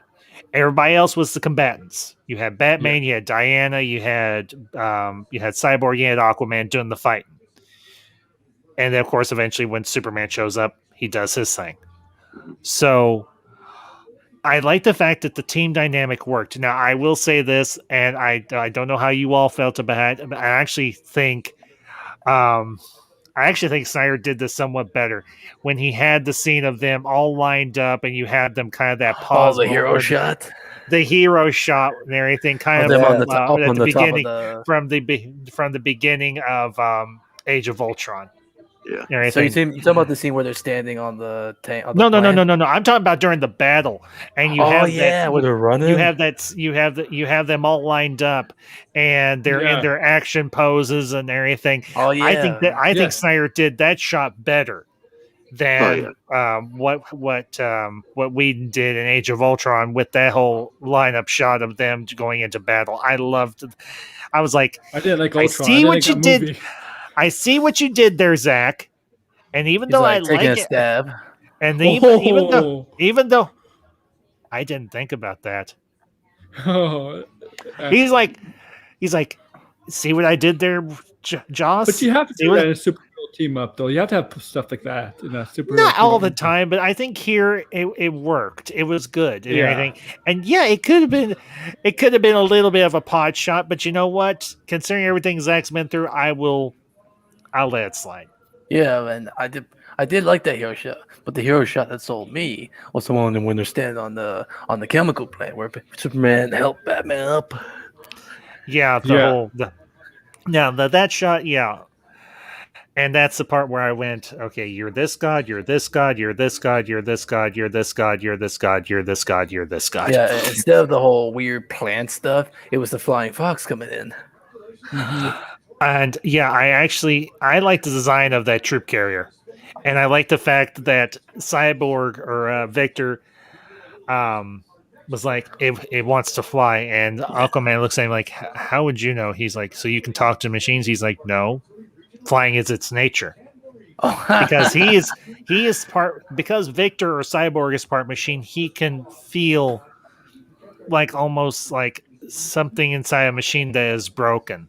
Yeah. Almost like he's implying almost, or he's applying a human emotional element to a machine. And actually, I thought that was kind of cool, because if you think about it, the mother boxes themselves, they even have, and I'm going to reference something from Batman the Animated Series. Ooh, They have a soul of silicon. I don't remember that where I heard that from. It's from Batman the Animated Series. It's from his Silicon Soul. That's a follow up to the two-parter dealing with Oh, okay. Hardak, the supercomputer Hardak.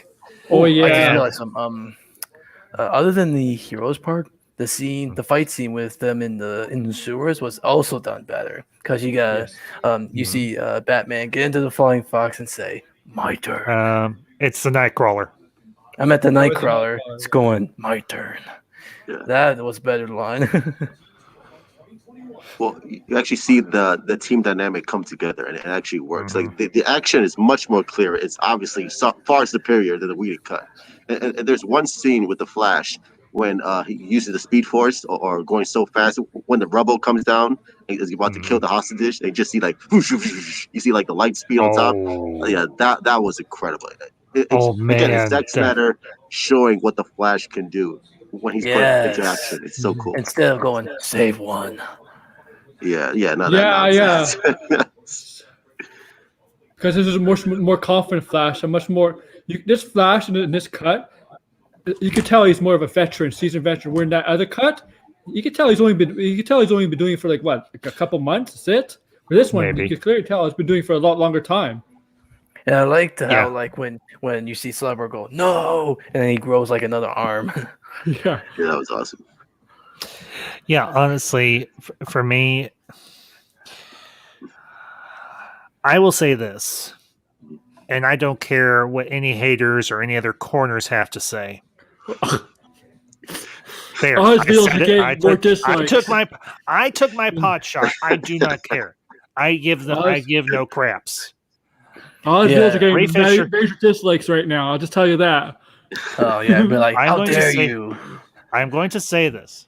Oh boy. Ray Fisher is Oh, not a crap boy. actor.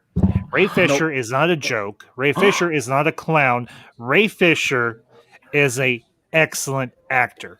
And he brought emotion and depth and believability to a fictional character that is about as far removed from human as you can get. Yeah. Here's a guy. I will say this. I love the dynamic between him and those scenes with him and his dad and him and his mom. And Yeah. his parents are so loving and so supporting. You know, the whole tape recorder sequence, both when Silas is describing his abilities, and then at the end, like I mentioned a little while ago, when he reconstructs the tape recorder and plays it, and he's like, "I'm your father twice over," and he's like, "You are capable. You are capable of so much." Ray Fisher is leading man material for real. Yeah. Ray Fisher is they need to tap into that because he's a brilliant actor, and I mean it's criminal the character arc that was cut out. Oh yeah, he does plays, right? You know how hard acting in plays is actually much harder than acting in a movie. Yeah, it is. I've not seen any other movies that Ray Fisher has been in except for this. Yeah, I think this is his first actually. He was in True Detective, which is also on HBO Max. Oh, is it? Okay, I'm definitely gonna go check it out. What season? I'm not sure exactly what season, but I know I think it was season 2. He's in it. I think season 2. Yeah. Okay, I'll definitely check that out. But I'm going to say this about Ray Fisher. Oh boy. He sells the character of Victor Stone / Cyborg. I mean, as you go through the film and you get the flashbacks of what Silas does and what happens to his mother and to Victor, and you see the brokenness within Silas, and he's like, "I am not going to let you die.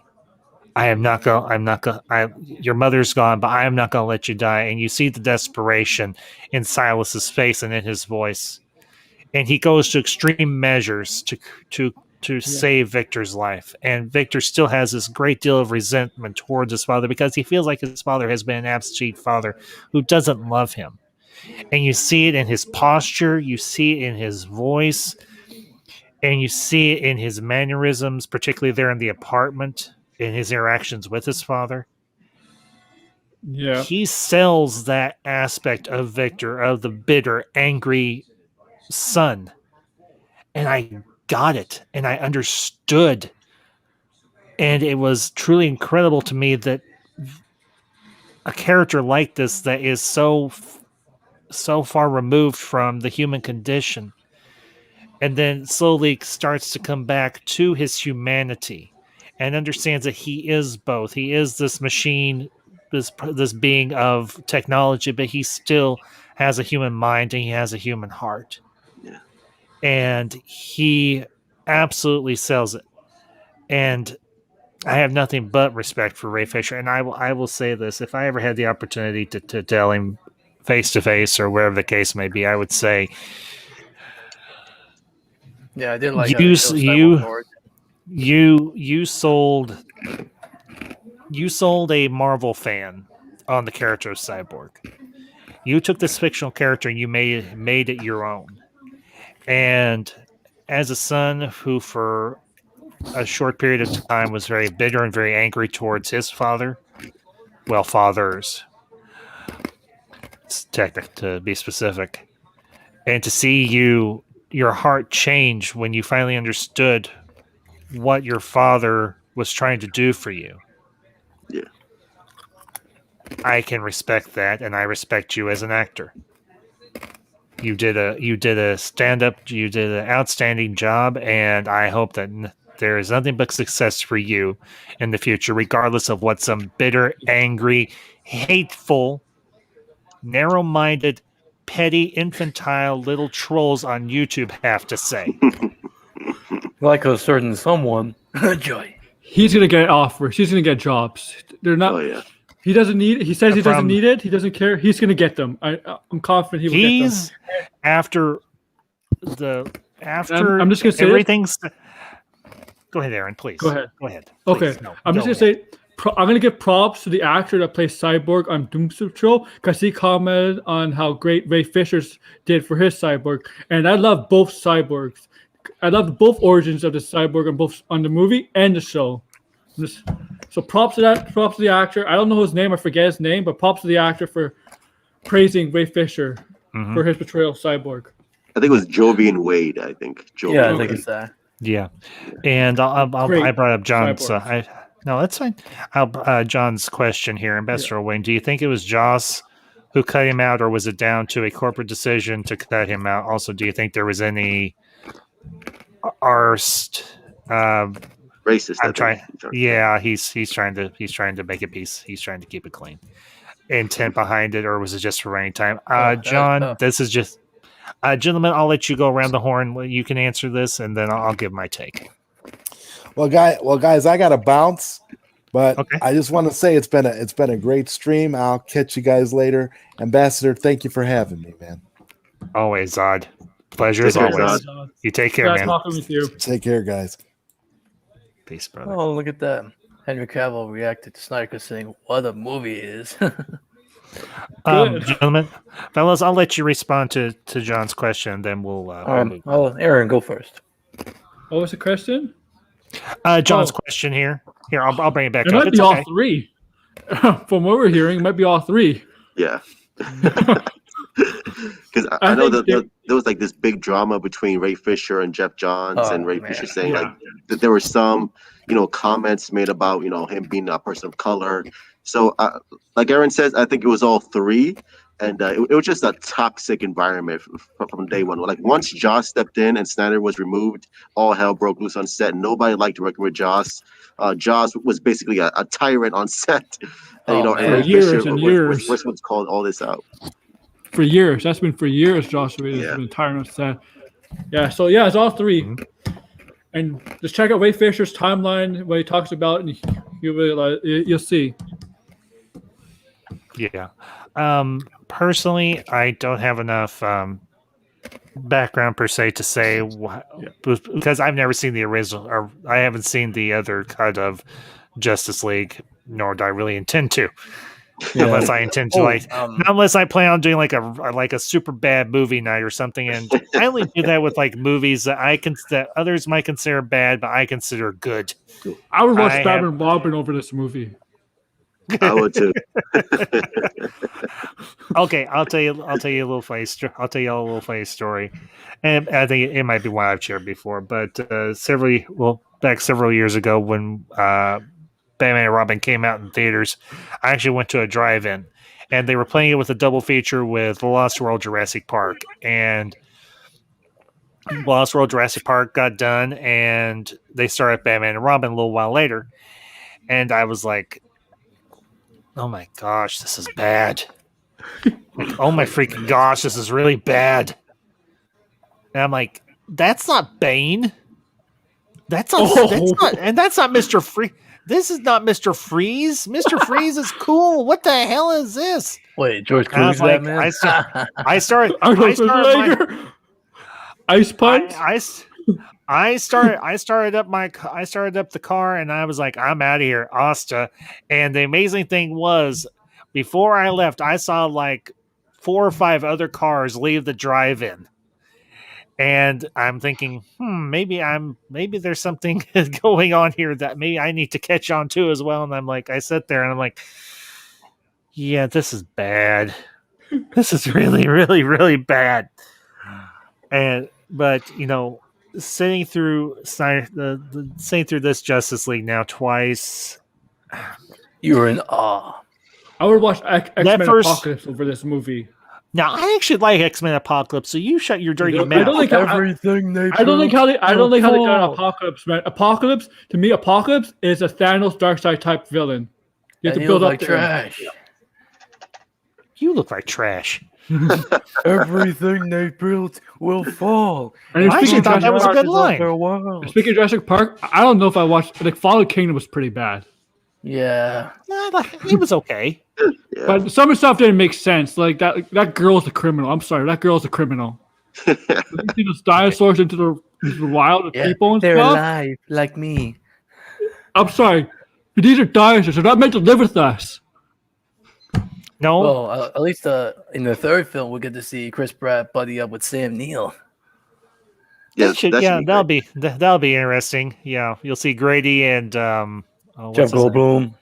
Yeah, they're all coming back, right? Who's Sarah? Yeah. Lauren Burns coming back, and Jeff Goldblum and Sam. Yeah. Neill. Can That's we just cool. That way to tie it all together. No fish fond though. And can we just say, let's hope that Laura Dern's performance is much better than it was in a certain Then movie the purple that came hair out a version few. of her. Oh yeah. Yes, that one. We don't say the name of that movie here. It is forbidden. It is the movie that shall not be named. Yeah, don't worry, I won't say it. And can I I just know say you real won't. quick, Truth. Mhm. I saw your video on your top 5 scenes. I agree with most of them. The two I put my 5. The 2 scenes with Superman are in my top. I think I also want to include the scene with Batman and Joker, and I also that scene. like the opening too. Yeah, the opening was really good. I like the Yeah, opening. and I liked how you put number 1 the scene with Batman and Joker. Yeah, because that was the most intriguing of the movie for me. And I like how Batman's like, when I held Harley Quinn in her arms, and she asked me to kill you, and to be honest, I will fucking kill you. Oh yeah. Mm-hmm. Yeah, I'll say this: the whole nightmare sequence there towards the end, with the dream that Bruce was having. Honestly, that was intense. I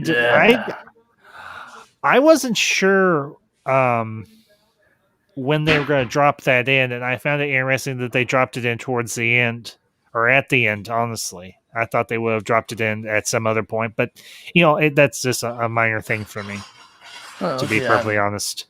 Yeah. And Joker is my favorite DC. Joker is one of my favorite DC villains. yeah, you could Batman definitely tell just by their conversation that they had a history. Yeah. Oh yeah. For 20 years they've had history. Yeah, and he's like, Yeah. what, Bruce? Kill me? You won't kill me. I'm your best friend. Yeah. You know that relates, man. That's what Joker and Batman's relationship is about. It's like how intertwined with each other, and the Joker will say this in alliteration. He'll say, "I'm your best friend." Yeah. I mean, we haven't had a Joker Batman confrontation since what, 2008? And that was such a great. It's been a while. That's my favorite. Yeah. That's my favorite comic book movie. Dark Knight. Because I love like the realism of that. I love the realism of the movie. Yeah, I like that. I felt like this conversation felt right out of a comic book, which is why I love it so much. Yeah. Yes. This is And the funny thing is, he called him Bruce. Like, he knows who he is. Yeah. And he's like, a truce, Bruce. And holds out the card. Mhm. I just want to know what other villains were in Batman. I mean, years, man.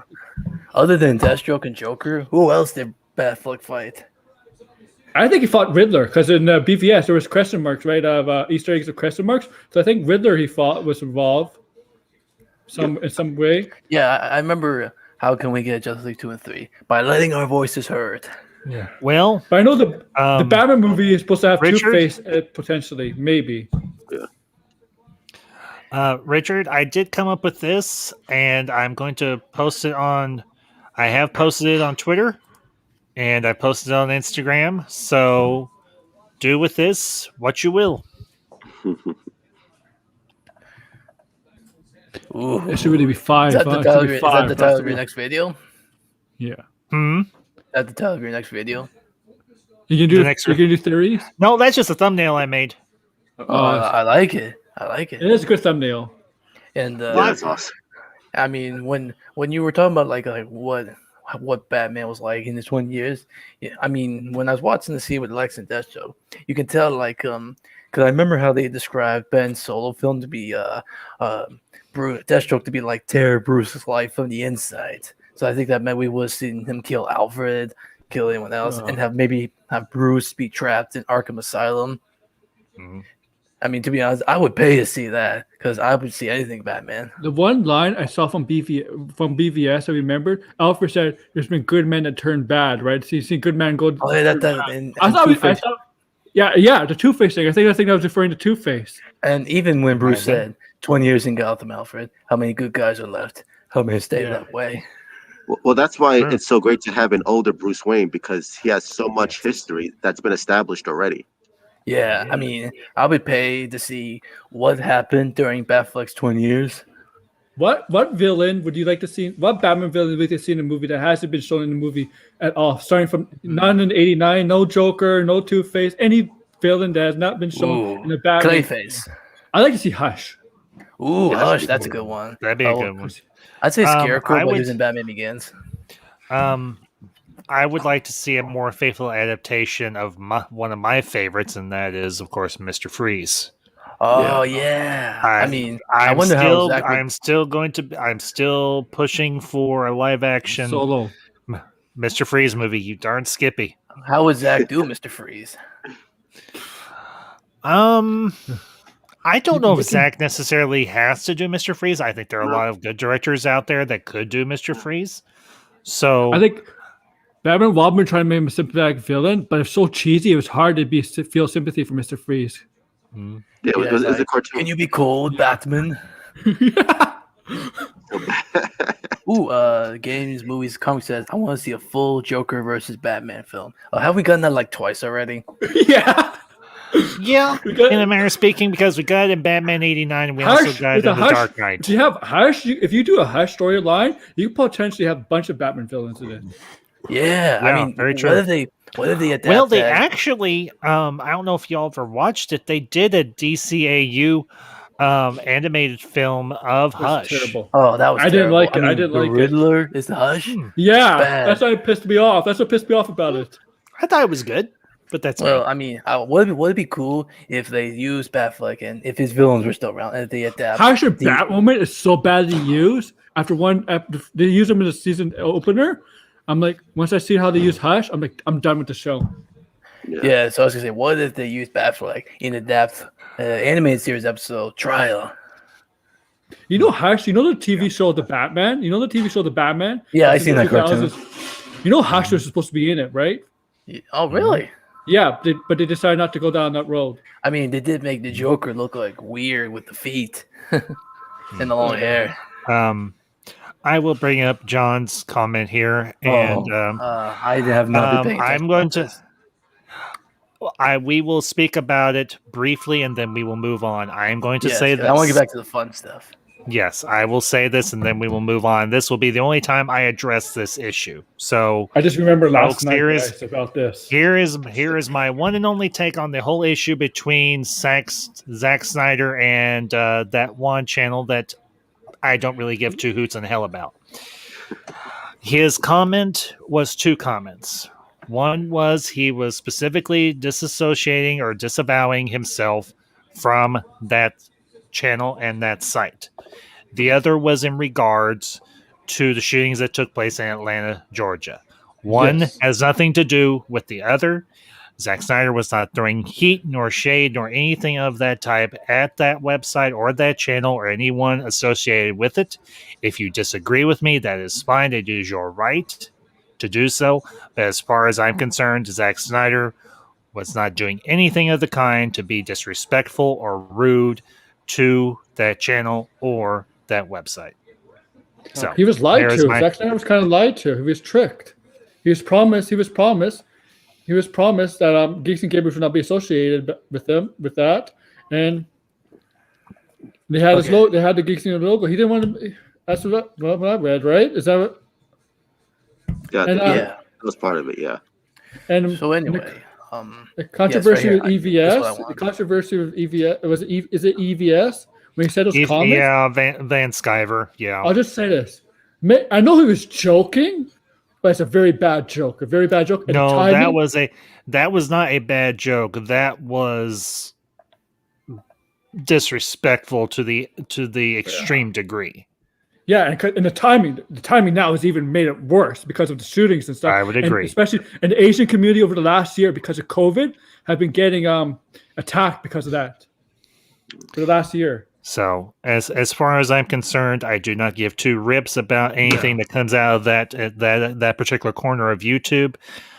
I don't care. I don't. Now, as far as the broadcast last night, that was intense. You saw that broadcast, how intense that broadcast was last night with Mad Max. I caught part of. I caught.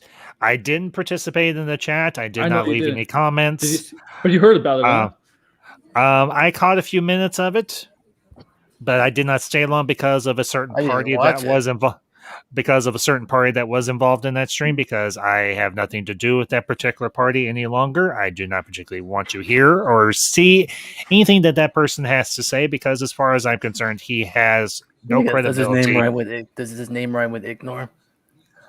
No, although I don't He care doesn't. about He him either. doesn't. He won't get ignored on the show again. Never. He will never No. get him on the show again. I can guarantee you that. Honestly, guys, I don't really want to get into the whole mess with Max. Yeah, That's between let's go Max back to the and movie. his All bunch. right, you're right. So I was just thinking. All right, so back to DC. I was thinking of something. When it comes to the DCU timeline in general, all the other movies, I don't think you need to pay attention to all the separate films. The only films that really matter in the DCU timeline are Man of Steel, BVS, and Zack Snyder's Justice League. You can just watch those three and know what the heck is going on. Yes, I do question if Wonder Woman. I do question if Wonder Woman has is canon or not. Which one? The first one? I would. Yeah, the first I one. would say the the first one most definitely, and I would say even Aquaman. Even though I have heard some people say that there are some incongruities or inconsistencies between Justice League and Aquaman now, but I would still say that Aquaman could still fit potentially within that particular. Actually, I agree with that because you stories. see with Volko, Willem Dafoe saying his brother, take up your mother's trident, Mirror. and he's saying I'm gonna go see my dad. Mirror did say that. Mirror did say in Aquaman, you did help save the world or something like that. Yes. So But here's the thing. Amber Heard, she her character is a little bit different because she has a different accent, saying her parents are dead. Yeah. Dolph Lundgren's character is supposedly dead in this version. Yeah, So- I was like, what the heck? Yeah. Look, even games comes our matter, saying only 3 films matter in the timeline: Man of Steel, BBS, and Zack Snyder's Justice League. Only those 3 films matter in the timeline. Yeah. But I think Patty Jenkins is her first movie is canon because I don't think the regime changed until later. Because she was filming that in 2016, right? Yeah. Mhm. So yeah, I didn't think that Warner Bros. Regime changed then. So I think it's probably canon, and maybe Aquaman. I'm not sure when Aquaman was filming. I feel like Shazam is canon as well, because they mentioned the World Engine accident in Man of Steel. It was Suicide Squad was canon, wasn't it? Yeah, it's canon too. Yeah. Wasn't Batman trying to recruit Enchantress too? Enchantress. Remember when she met Amanda Waller at the ending? All I You saw go was over the files. all I the saw was files? Arthur and Barry. Oh yeah, it was a Justice League that Bruce Wayne was trying to recruit. Yeah, I thought but I Suicide thought Squad, that's canon. Enchantress. I'm gonna wait for the air cut, and I would say, considering the Yeah, me reception too. that Well, I'm the reason thinking why I the say reception this- that this is getting, I would definitely say that the air cut's going to be coming. I would definitely say it's. the reason why I say why Suicide There's a Squad is Birds of canon Prey cut because too, isn't there? There's a rumor of a Birds of Prey cut also. What? I don't think it's canon. According According to the actress, the director, not the director. the director said. But here's the thing. I don't know how you could fix Birds of Prey per tell, and honestly, I don't. The thing is, I don't particularly care. I mean, if other people want to push for it, that's fine. Go for it by all means. But as far as I'm concerned with the whole deal with Birds of Prey, to me, it just didn't seem like that intriguing of a movie. I am intrigued to see the air cut because Me too. it seems like it's much more up Well, my alley. especially it'll be what we saw in 2016, but a little bit different. But Joker. Well, I mean, how many scenes did they cut out the Joker in there? Yeah, from and the I remember haircut? hearing that they said that the way this movie that the Erica will connect into Justice League was about seeing Steppenwolf. Oh, Yeah, And I saying thought they he need more- comes down to help Enchantress, in turn giving the information about the mother boxes. I thought the Suicide Squad needed more Batman because I feel like if you have Joker doing all this stuff and Joker in the Suicide Squad, They need to give Wait. Ben Affleck more money. yeah, in the Suicide Squad, you remember this? They went into a Wayne lab facility, right? Joker went to a lab facility. I'm sorry, Bruce Wayne, Batman. If his facility got infiltrated by the Joker and his henchmen, I'm sorry, but as Batman, you go there. You go chase down the Joker. Well, yeah, I get that, but I think they need to pay Ben Affleck money to do that. I love the Deadshot Probably. scene, the little cameo of Deadshot and Batman. 'Cause Yeah, that's Batman- the reason why I think this film is still canon to Zack, because you got Affleck and Ezra Miller, and you got Bruce looking for the other League members. That's why it's connected. Yeah, Yeah, I agree. So you could work But, with Deadshot. Maybe Deadshot Yeah, could that- because yeah, Deadshot is it's- a good guy too. Speaking of which, Deadshot, I read that in the storyboards in the Nightmare future, it wasn't Yeah, gonna he be was gonna Deathstroke, it was gonna be Deadshot. Yes, you're right. It's gonna be Deadshot because I mean, Deadshot. because it's just a little different. Because Deathshot has more morals than Deathstroke. Has better morals than Deathstroke. Because Deathshot is not, from the comics, Deathshot maybe assassin, but he's not totally a bad guy because he has morals and he does have kids like Deathstroke, but he'll fight for the right reasons at times. I pay to But that's see why I'm what- surprised about Captain Cold in storyboards. Captain Cold was supposed to be in the storyboards too, right? Joining Lex Luthor's League. I think that's out of Captain Cold's character. I know he wants revenge against Barry, but Captain Cold, if you know from the comics and stuff, even from the CW show, I love the CW show, Captain Cold. He has a lot of morals. He won't kill unless he has to. He won't kill women or kids. He'll honor. If he teams up the Flash, he will not betray him. He's honorable. That's why I'm finding it surprising in that storyboard that they wouldn't do. The storyboard he would join up with Lex, knowing Lex was gonna be potentially the reason that Darkseid comes to Earth with his invasion. Because Captain Cold will not. He's not his whole thing is about being the best thief, about getting by and stuff, and he doesn't want to. He doesn't want to invade anybody. He doesn't want to control anybody. He just wants to get by. So I'm surprised by that. Yeah. It's the rogue thing, right? The rogues are like that. Yes. Specifically Captain Cold. He takes it to heart. Yeah, and Yeah. I remember also hearing that when Lex in the storyboards formed his Legion of Doom, he was gonna have Captain Cold. Yeah. Yeah. I will say one of the Dr. best. Poison, whatever her name is.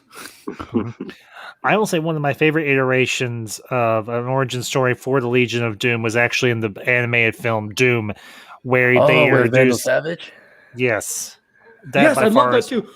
When they use Batman's contingency plans against the League. Yeah, I like how you got Well, Kevin Conroy to say that. Bane and Batman. What Bane did to Batman when he stuffed him in the coffin. Yeah. He's like, where are my parents' caskets? So I mean, I liked how you got Um, Kevin Conroy saying, then you're all stupid. Yeah. They voted him out of the League. yeah, And Batman's Yeah, like, but- I never really belonged here. That's why. That's what makes Batman a good character. I mean, Superman's you like- even got Superman- you even got Superman going. If the League ever did turn the wrong side, there's someone I want to trust to keep the planet safe, even from me. Superman. Yeah, he Now, gave him the speaking- Kryptonian kryptonite. something I will say about getting back onto Justice League. I did like the evolution of Bruce from where we saw him in BVS to here. That's And right. he has a much more hopeful, optimistic, and a much more pragmatic outlook on the world. And Alfred is like, Master Bruce, why are you doing this? You've done your bit. He's like, I haven't done enough. He's like, I made a Yeah. promise on his grave. And that almost harkened, that sounds like a I line. failed him. I won't fail him in death. Yes. But he's like, I made a promise. And there's actually, if any of you have ever read The Long Halloween, the trade paperback version, Oh yeah. in the cover, the first opening pages with like the credits and what have you, there is like a little brief speech that Bruce gives. I made a promise on my parents' graves to rid Gotham City of the evil that took their lives. Yeah. Oh yeah. And I loved that, very much echoed of what Bruce is saying throughout this movie. And when that last time when Alfred's like, how do you know he'll be here? Faith, Alfred. Luck. Faith, Alfred. I'm going off of faith. His faith and his belief in the good in humanity has been restored again because of what Superman did. Yeah. That's what you would And think just- Batman would have. Yeah. And just a real quick shout to the chef, Rev Kev. Kev, it is good to see you, bud. We are all doing well. We are 2 hours into our discussion on Justice League, and it has been an absolute blast. Yes, I'm And- enjoying this. As I've said before, this will not be the last stream. This is part one of potentially at least 2, maybe 3 streams that I will do on this movie, because that is how awesome this movie is. Yes. And I mean- what you were, can I say something real quick? What you were Sure, saying go about ahead. the whole Yeah. promise thing, that makes sense because I mean, he's always been about like protecting Gotham City and being the symbol of the Dark Knight. and you see him step up from that to founding member of the Justice League like that. Yeah, that's part of his character arc. Yeah, I think that's what I'm that's why saying. it makes BBS so good. Like retroactively, it fixes BBS for people who didn't like that Yes. movie because it's a natural story. Like it's just flowing concurrently, and that's why it makes Man of Steel much better. It makes BBS much better, and that's why this movie is so like good because it's just the story continuing. That's why I love to see it. Yeah, and you see this after this movie, you see this is the next step to seeing Superman become the one we all know. Man, I wonder what the future has in store because I want to see this. I want to see what his sequels would have done. I want to see him restore the Yeah. Snyderverse. But we're hearing about the Flash movie and going Oh being yeah. filmed soon. Black Adam. I mean, what's the So Flash movie going to be like? Is it going to be? it's gonna be it's gonna be very Very. interesting. The only thing that caught my eye with it was having both Keaton and Affleck's Batman. Yeah, but See, Ambassador, I gotta head out. But I just want to say Mhm. thank you for putting out the link. You are awesome. You're amazing, and I love being here, man. Absolutely. Thank you so much. man. Absolutely All right, truth. take care, And man. I'll Bye, keep you in the guys. loop about the next one. You take care. All right, Absolutely. man. Take care. See ya. Take care, man. Nice Peace, talking bud. with you. See, the thing is with the Flash movie, they're gonna reverse. They're gonna announce reverse Flash because they're I filming the mean, movie is very this even a soon. Flashpoint story? Yeah, so you need reverse Flash in it, right? Because he's the whole cause of it. Like basically the whole cause. One of the reasons the Flashpoint happens. So are they gonna announce reverse Flash a cast for reverse Flash? I don't know. I don't know, man. Just get Tom Cavanaugh to do it. But that'll mess up continuity because he's I with know. Grant's So, Flash. well, Ezra Miller's Flash is in the CW show. Why not? Oh, yeah, that. Wait, oh, you saw the crossover? Oh yeah. I mean, to be honest, I would see that. I mean, I know a few people who could pull off here by Thawne. I mean, like Fassbender, McConaughey. I heard McConaughey was rumored to play Two-Face in the Batman movie. Oh yeah, I could see that. I could see that. And But I don't let's think see two. what Yeah. I think the story. I think Matt Reeves. The rumor was that Matt Reeves' plan was to go long Halloween kind of way with the trilogy. I think it's supposed to be a trilogy. Year one. Or year one, whatever. Yeah. Yeah. So hey, I was just thinking, when it comes to like each of the lead members, if I were to rank them by how I enjoyed them, in my opinion, let's see, there were 6. Yes. So my number 6 is Aquaman. My number 5 is Wonder Woman. I'm sorry. My number 4 is Cyborg. My number 3 is The Flash. My number 2 is Batman, and my number 1 is Superman. Just by the reason why I make Superman number 1 is just by those 2 scenes we got of him. What about you guys? How would you rank the league members of how you enjoyed them? It depends. I mean, we got Go like ahead, Aaron. 6. I think I like the Flash, but the Flash was more of a support character, so that's why I put him 6. There's no disrespect to the Flash; he did very well in this movie. Aquaman is number 5 to me. He still did very well. I would go Batman number 4 because Batman had the technology. He was also kind of a support character if you think about it. Well, that makes sense because Batman had his time to shine moments in And- BBS. And I'll go Wonder Woman number 3 because she had a lot of time to shine. She was awesome action scenes and stuff. Beginning, 5-step roll, whatever. Then I'll go Superman because he had little time, but he made a big, huge addition, huge contribution, especially at the ending. Then I'll go. Then number 1 is Cyborg only because he was involved in it so much. Fighting rise, technology rise, story rise. That's why I go number 1.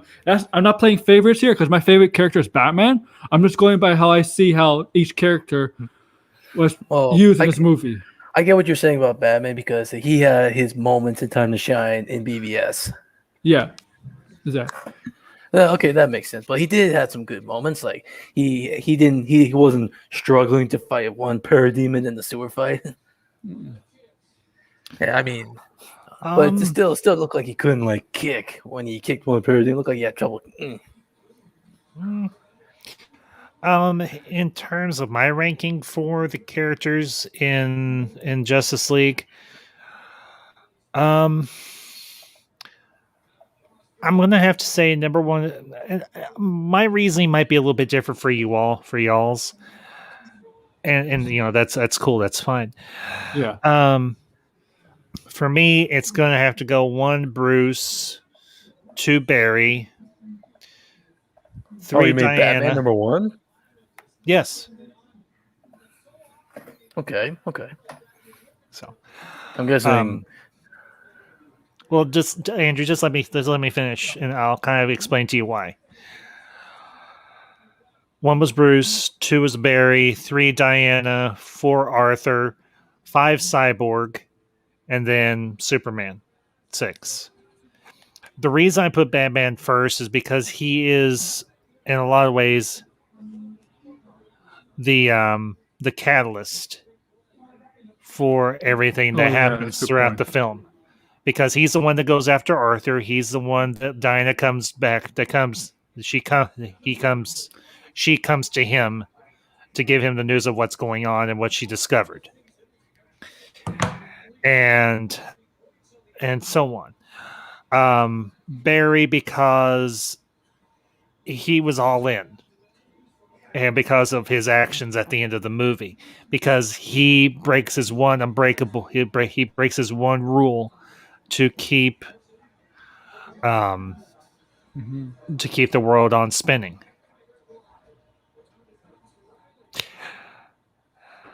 Diana, because of all the impact that she had throughout the film. Obviously, Aquaman. Actually, no, I think I'll flip flop. I'll put Cyborg or Victor at number 4, and I'll put Aquaman at number 5 because of the significance of Cyborg's part in the story. Absolutely, and his evolution as a character as well. He went, like I mentioned earlier, he went from this very bitter, angry son and man to a man who really understood what his father was trying to teach him and was trying to do for him and trying to show him.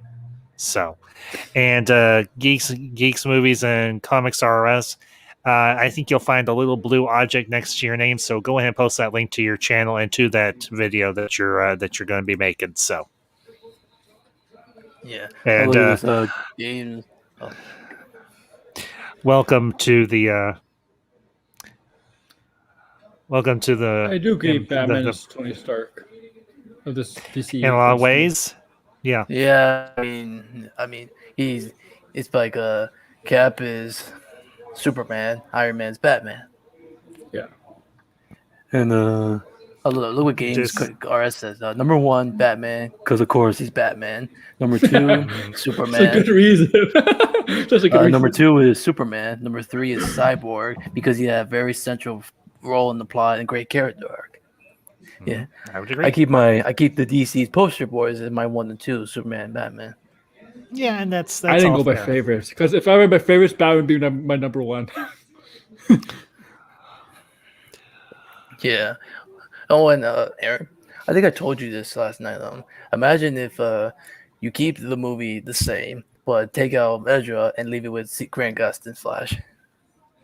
I mean, Grant Gustin's a great Flash. I mean, that portrayal of Flash, his portrayal of Flash is, Ezra Miller's is great, but as I said, I think I want to see more of Flash. I like Grant Gustin's Flash better because we've seen more of his Flash season to season. So I'm interested to see more of Ezra Miller's Flash in the future.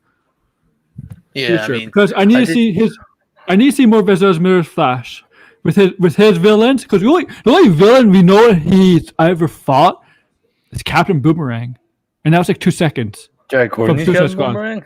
Mm-hmm. Yeah, that Boomerang from Suicide Squad. I mean, apparently he took him out like that. I mean, apparently we learned from this movie that he's fought Grodd. Oh yeah, that's true. I mean, imagine what Ezra Miller's Flash version of like the Rogues is like the Trickster, Heatwave, Captain Cold, Mirror Master. I mean, if they're going Flashpoint, it's definitely gonna be Reverse Flash, right? We all think it's gonna be I would Reverse love Flash. to see what he is. I mean, if it was Tom Cavanaugh's Reverse Flash, I'd still be happy. Yeah. But Tom Cavanaugh was a great Reverse Flash. Even the other guy who played him, Matt in the Ledger? show. Yeah, he was good too. He's like, go ahead, Barry, ask it. And what's his name? The real Harrison Wells is back now. Right? He's back alive. That is true. That is true. And also, if they did have the trickster, there's only one trickster. Mark Hamill. Yeah. There's only one trickster. Can you imagine that? Can you imagine Mark Hamill's version of Trickster in DCU? That would be pretty funny. That would be pretty sweet. I'd be like, to see Mark Hamill go up against Ezra Miller, that'd be pretty funny. It's a kid. I fought somebody just like you before. Yeah, I did see a what if video saying like, what if in the Justice League Batman was Christian Bale? Now his Batman wouldn't work in the Justice League because his Batman is a realism. His Batman, the Dark Knight trilogy is about realism.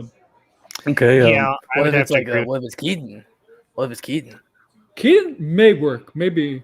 And for Superman, what if it was like one of the other ones, like Reeve or Welling or Kane? Definitely. What's this? Big Daddy said 1 Batman, 2 Wonder Woman, 3 Aquaman, 4 Superman, 4 Cyborg, and 5 or 5 is Cyborg. Probably change after I see. Oh, he hasn't seen the movie yet. No, he hasn't seen it because he lives overseas, and he doesn't have access yet. I'm sure they released it over in Europe and stuff in the UK on the same day. I'm sure. I remember him. him. Other countries. But where is it? I remember him saying some. Here we go. He says, "I love Ben Affleck as Batman. I hope we now finally get our Batfleck film with Deathstroke. He deserves it." I agree. Come on. Wonder Woman and Aquaman have 2. Even Flash is getting his film. So where's his? Give him time. Give them time. They will get there. The thing you have to remember. Look, I understand that you all been fighting for the Justice League for as long as y'all have, and I appreciate that. I haven't because, but it doesn't mean I was not against it. It means I was still seeing no matter what. And yeah, well, I'm saying is Enosh, the guys like Enosh, Dawson, the guys who are for it. I see from the viewpoint why this should happen, and it got me interested in seeing it. I was skeptical about possibly a 2 or 3. They think it's going to happen 2 or 3. I'm skeptical about it. At one point I didn't think it was going to happen. I don't know if it's going to happen, but I say it should happen. I'm Big Daddy also said that he can't wait to see Michael Keaton in the Flashpoint movie because he is Batman. Yes, that for a lot get Jack Nicholson out of retirement. Get Jack Nicholson out of retirement. Come back as a You realize how much Nicholson, I think, is pretty much in either in semi or full retirement from acting. That guy has made his fortune. He's just going to live out his life. And you know what I say to Mr. Nicholson? Cool, fine. The guy has got literally what they call FU money. He don't need to work no more. He literally doesn't need to work anymore. He's probably sitting somewhere on a beach, drinking a little iced tea, and just enjoying life. And you know what I say to Mr. Nicholson? You've had an awesome career, and thank you for all the great characters that you brought to us. Oh my God, John is right. They don't have Justice League Snyder cut in the UK right now.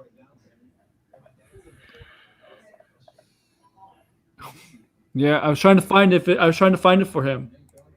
Oh, what is it? They had some. They don't have not right. There's nothing. There's nothing for the on what? Europe and UK. Oh, okay. Yeah. Okay. So yeah, I'll just real quick. Anything, John? I'll be in touch with you, bud. If I can, I definitely will. It just depends on timing and everything. So. I did find something. Let's see. Go ahead. No, it's just a message to me, Aaron. You go ahead. UK fans. For John in the chat, Sky HBO streaming service, Sky, I think it's called in the UK. In Sky Europe. TV. Yeah, he doesn't want to use it. He says it's showing it there. It's crap, or nowtv.com or something like that. I don't know. Is it? No, yeah, that's where they're showing it. NowTV.com. So Okay. So I was just thinking, Sky you know how- Cinema. Now TV app. okay. So hey, I was just thinking, you know how badass the fight with Superman and Steppenwolf was, right? Mm-hmm. Imagine how it would be with Cavill Superman and Darkseid. yeah, that's Oh, gonna be yeah. pretty intense. I would imagine. Yeah, it'd probably No. be more intense, more punching. I Oh, mean, yeah. think the Superman Batman podcast with where she had the Supergirl was under control of Darkseid. Remember that one? Mhm. Imagine that fight Yes. with Superman and Darkseid. Imagine that animated fight with Superman and Darkseid, but with Cavill. Yeah. Yeah. Um. I think if everything was going as planned, we probably would have got that. I think they're gonna prevent the nightmare vision because I think the only way to prevent it was the nightmare thing is the future. You know, futures are never set in stone. They can always change. Exactly. And that's the point. I think they will be if they do continue on and we do get movies, the next two movies to finish the 5-movie arc that Snyder had planned.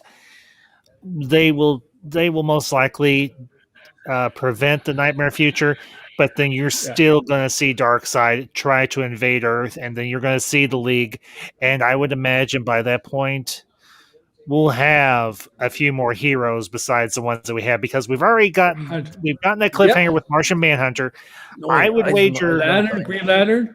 What about the Atom? I imagine we'll get a Green Lantern. I'm not sure which one it'll be. I don't know if it'll be Hal Jordan, if it'll be John Stewart.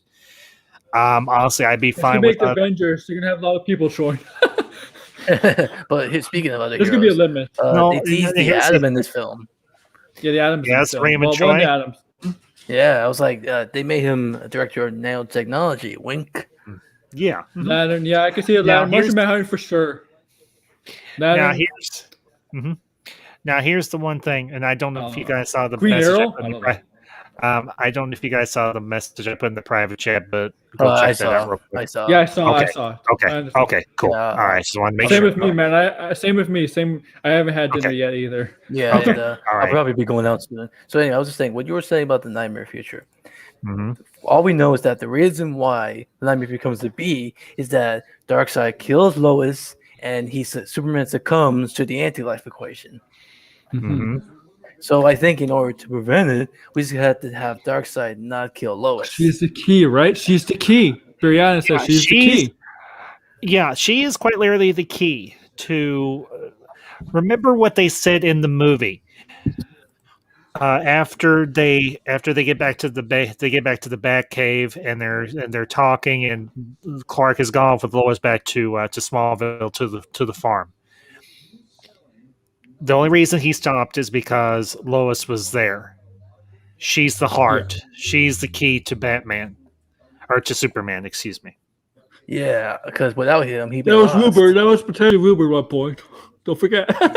Yeah, because without him, he'd be lost. I mean, he was going crazy in the Heroes Park, pal, about to kill him. Justice League, man. This is just the Justice League storyline when Joker gets Superman. The Injustice storyline. When kills Lois and his baby. She was pregnant. Remember that? And he gassed Superman with the fear gas. It's kind of like that, even though this is different. This is a little different, but yeah, and this is different, but a little bit different. Yeah, I mean, you saw in that one scene of him in the Batcave going like this, and then Darkseid puts his hands on him. He's like, exactly. So I think the big thing is going to be it's going to revolve around Lois because obviously, like we've already said, she is the key to Superman. If they keep her alive, he'll remain the hero. He won't break. Yeah. Now here's the thing. They don't ever bring this up, but this could potentially happen. But I think it would take both of them dying. I get the sneaking suspicion that Martha could potentially die. Who? Or it might be a swerve. Is the rest they say a swerve? But they might be a red herring. Well, no. It might be Martha instead. Oh, no, Martha, his mom. No. Here's the thing. Let me break this down for you real quick, and then we're probably gonna wrap up. Okay. He has an attachment both to his mother and to his significant other, obviously Lois. And obviously Lois is carrying their child. At least we can assume that she is. Even if Darkseid or someone else aligned with him were to kill Martha, as long as Lois stays alive, he still has a link to this world. He's not he's not detached from it anymore. But if both are taken out, that breaks him, and that would make him susceptible to Darkseid and to potentially the anti-life equation. Even though at this point, Darkseid does not have the anti-life equation. I think if they go forward with the storyline with the next two movies, you're going to get there's going to be two big things going on. One is him trying to prevent the nightmare scenario, and two is Darkseid trying to get his hands on the anti-life equation, because even Martian Manhunter references it at the end of the movie when he brings up there's something here that Darkseid is looking for. So we need to find it first. He says Darkseid's not done with this world. You think Darkseid destroyed Martian Manhunter's world? Oh, did he destroy Mars?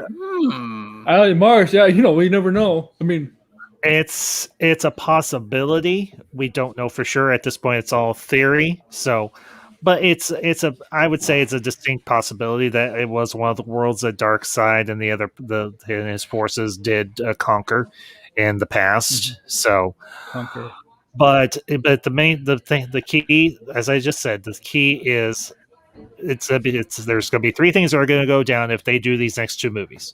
They're going to have to prevent the nightmare scenario, which I think they will be successful in,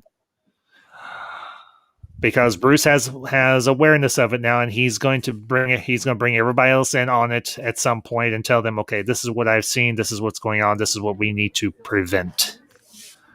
So they're going to have to build some sort of defense around Lois and around Martha. Yeah, because if those two die, Superman is gone to the dark side. That's the difference between Batman. The thing is, Batman, we know this in BVS, Batman has gone to the deep end, but he hasn't gone way over the deep end where he wants to take over and kill everyone, have his own, take over, right? Be a dictator, be an authoritarian type of person. Or Superman, if he goes down to the deep end, he'll definitely go over the edge. That's what it's trying to say here. He'll try to take over. Like Injustice Superman. Remember, Injustice Superman becomes a dictator. Yeah, because he knows that if he always holds his punches back because he always afraid someone would die. So, and the other two plot points that are going to go through are, like I said, them preventing the nightmare scenario and them trying to track down the anti-life equation before Darkseid can get his hands on it. And then I think, obviously, you're going to have the big conflict between the Justice League and Darkseid and his bunch. I mean, you can tell in the scene where both Darkseid and his forces are looking at the lake like, we're coming for you. I want to see if like, I know like in the storyboard, Lex Luthor, like I said it so many times, right? Lex Luthor might be him and his team. Is it Doom? What are we going to call it in the movies? What is it originally going to be called? Doom. They're the ones responsible for Darkseid. Legion of Doom. I thought it was going to be called different because they have different incarnations, right? Oh, you're talking about during the New 52? Are you talking about the New 52 storyline? I don't know. I can't remember the name of the movie. New 52 lasted like 5 years and became like Rebirth.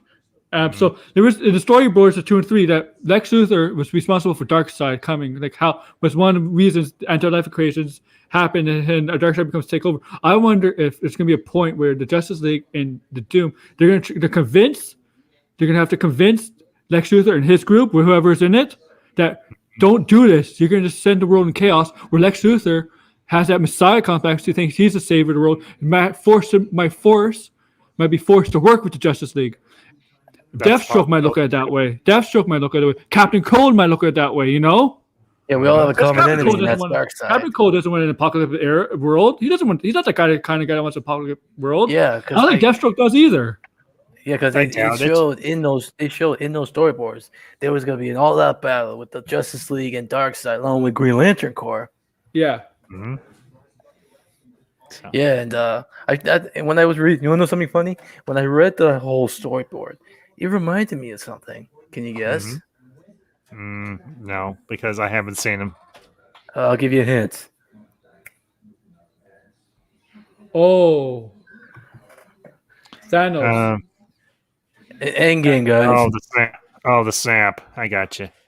Yeah, that storyboard is exactly what happened in Infinity War and Endgame. Infinity War is And amazing. Endgame, I like Endgame, but I love Infinity War. Infinity War is amazing. Oh, that's right, Chan. Lex and Superman did team up in Justice League Unlimited. Lex and Superman at yes, times did team up. the last The last big episode. Last storyline. episode. Mm-hmm. And didn't it end with Lex Luthor saved the world in Justice League Unlimited. The last episode, Lex Luthor saved the world. Yeah. Yeah, because didn't he say like because he went here's with your the anti-life equation, dark side? yeah, Yeah. exactly. So, yeah, Chan, and real quick, good to see you, Chan. We're actually be wrapping up, so you'll have to catch the rest of this on the replay. But I will say this: this will not be the last stream I do. I'm going to do at least one or two more on Justice League because there's a lot more in here that we can. Because I want to definitely watch it a couple more times, and then John, I know you brought this up earlier during the stream. I might try and do an afternoon stream. That way, my overseas viewers can participate because I know I have quite a few that lost overseas friends who have gotten an opportunity to see Justice League, or people who work during different types of during different times, and I want to give them a chance to come in and share their thoughts on Justice League and have a conversation about it. Because honestly, this is as I said at the start of this movie, or at the start of this stream, this is a great time in geekdom and pop culture to be alive because we have seen a fan movement that has actually done something good with their influence. We have seen a fan movement do something good with their influence, and this is only the beginning. Yes, and I hope so. Yeah, I am. We won't move on. So the thing for me is this fan movement has given me the opportunity to interact with so many great individuals and see what a positive and enthusiastic and passionate and hopeful fan movement can do. And this does not mean necessarily throwing shade at another certain fan movement whatsoever. Do not misunderstand me. Just certain elements of it that are exceedingly bad eggs. And that's what I will say. So, but the Snyder Cut movement has not just campaigned for a movie that they felt passionate about, but to support a family who lost a child. And I cannot imagine the pain that Zach and Deborah and their family have endured over these last several years, ever since Autumn passed. But I will say this, and if this ever reaches the ears of Zack Snyder, and what I'm about to say, if it ever reaches his ears, and I hope it does, Zach, I say this to you. You just give me a minute. I'm not trying to be melodramatic here, but I want to say this. Yeah, you're speaking as a fan. This is not me speaking as a fan, although I am a fan of his work. Zack Snyder, Deborah Snyder, to you specifically. Speaking as an adoptee myself, regardless of your career and what you have done with your creative talents, the fact that you opened your lives and your homes and your hearts to children that were not your own, and that you brought other children into your lives and adopted them and accepted them. From one adoptee to adopters, I say thank you. Aww. A second Andrew, act, like Andrew, not being please. adopted, but a second act for bringing us a good movie, a very good movie, Oh, yeah, that's very for the right sweet. reasons, for your daughter, because Yeah, for his and daughter, and for his fans. I will say this. I'll make this last comment, and then guys, I'll let you have the last word, and then we'll close down. It is a shame that Autumn did not get to see this movie, but I like to believe, and this may be a silly little belief, but I believe there is a great big grand theater in heaven, and that Autumn has seen this movie, and she has a great big smile on her face. And I look forward to what you have for us in the future, Zach, and for you as well, Deborah. And from the ambassador and everyone here at the ambassadorial wing, we say thank you. So, all right, gentlemen, Oh, that's beautiful. I'm going to yield the floor. I'm going to let you have the last word, and then we're going to close out for the night. Go ahead, Final Andrew. thoughts. Well, you know, after 4 years, we made it. I just want to say thank you, Zach, for giving us the real version that us fans wanted, and to make my, Superman and Batman a badass. And I just want you to know, Zach, this is just the beginning. We're gonna now focus on getting your 5 movie arc vision done. And when that's done, you'll be remembered as one of the greatest comic book movies directors of all time. I just want to say, all in all, thank you. And for me, I want to say thank you as well as these two guys. You brought us one of the best. I mean, I'm a DC fan. I'm a comic book fan. I'm more of a DC fan. Bring these characters to life. We've seen Superman, Batman before in other adaptations in movies, but bringing us Wonder Woman, Cyborg, Aquaman, Flash, a great Lex Luthor, other characters into your vision, to your theater or movies, and doing such a good job of developing these characters and doing this for also not just for your fans. I know this is not just about your fans. This is about for your daughter too. This is about your daughter, because I think that's the most important thing. It's for his daughter, like the hashtag says, for Autumn. I'm thankful for Zach showing us his vision of the movie that was supposed to be the movie that we wanted to see, the fans wanted to see, not what they want, not what those people working in those. I'll just say it. Those suits wanted the movie to be, but your vision for what you want people to see, and what your daughter, and for your daughter. That's all I'm saying. Thank you for that.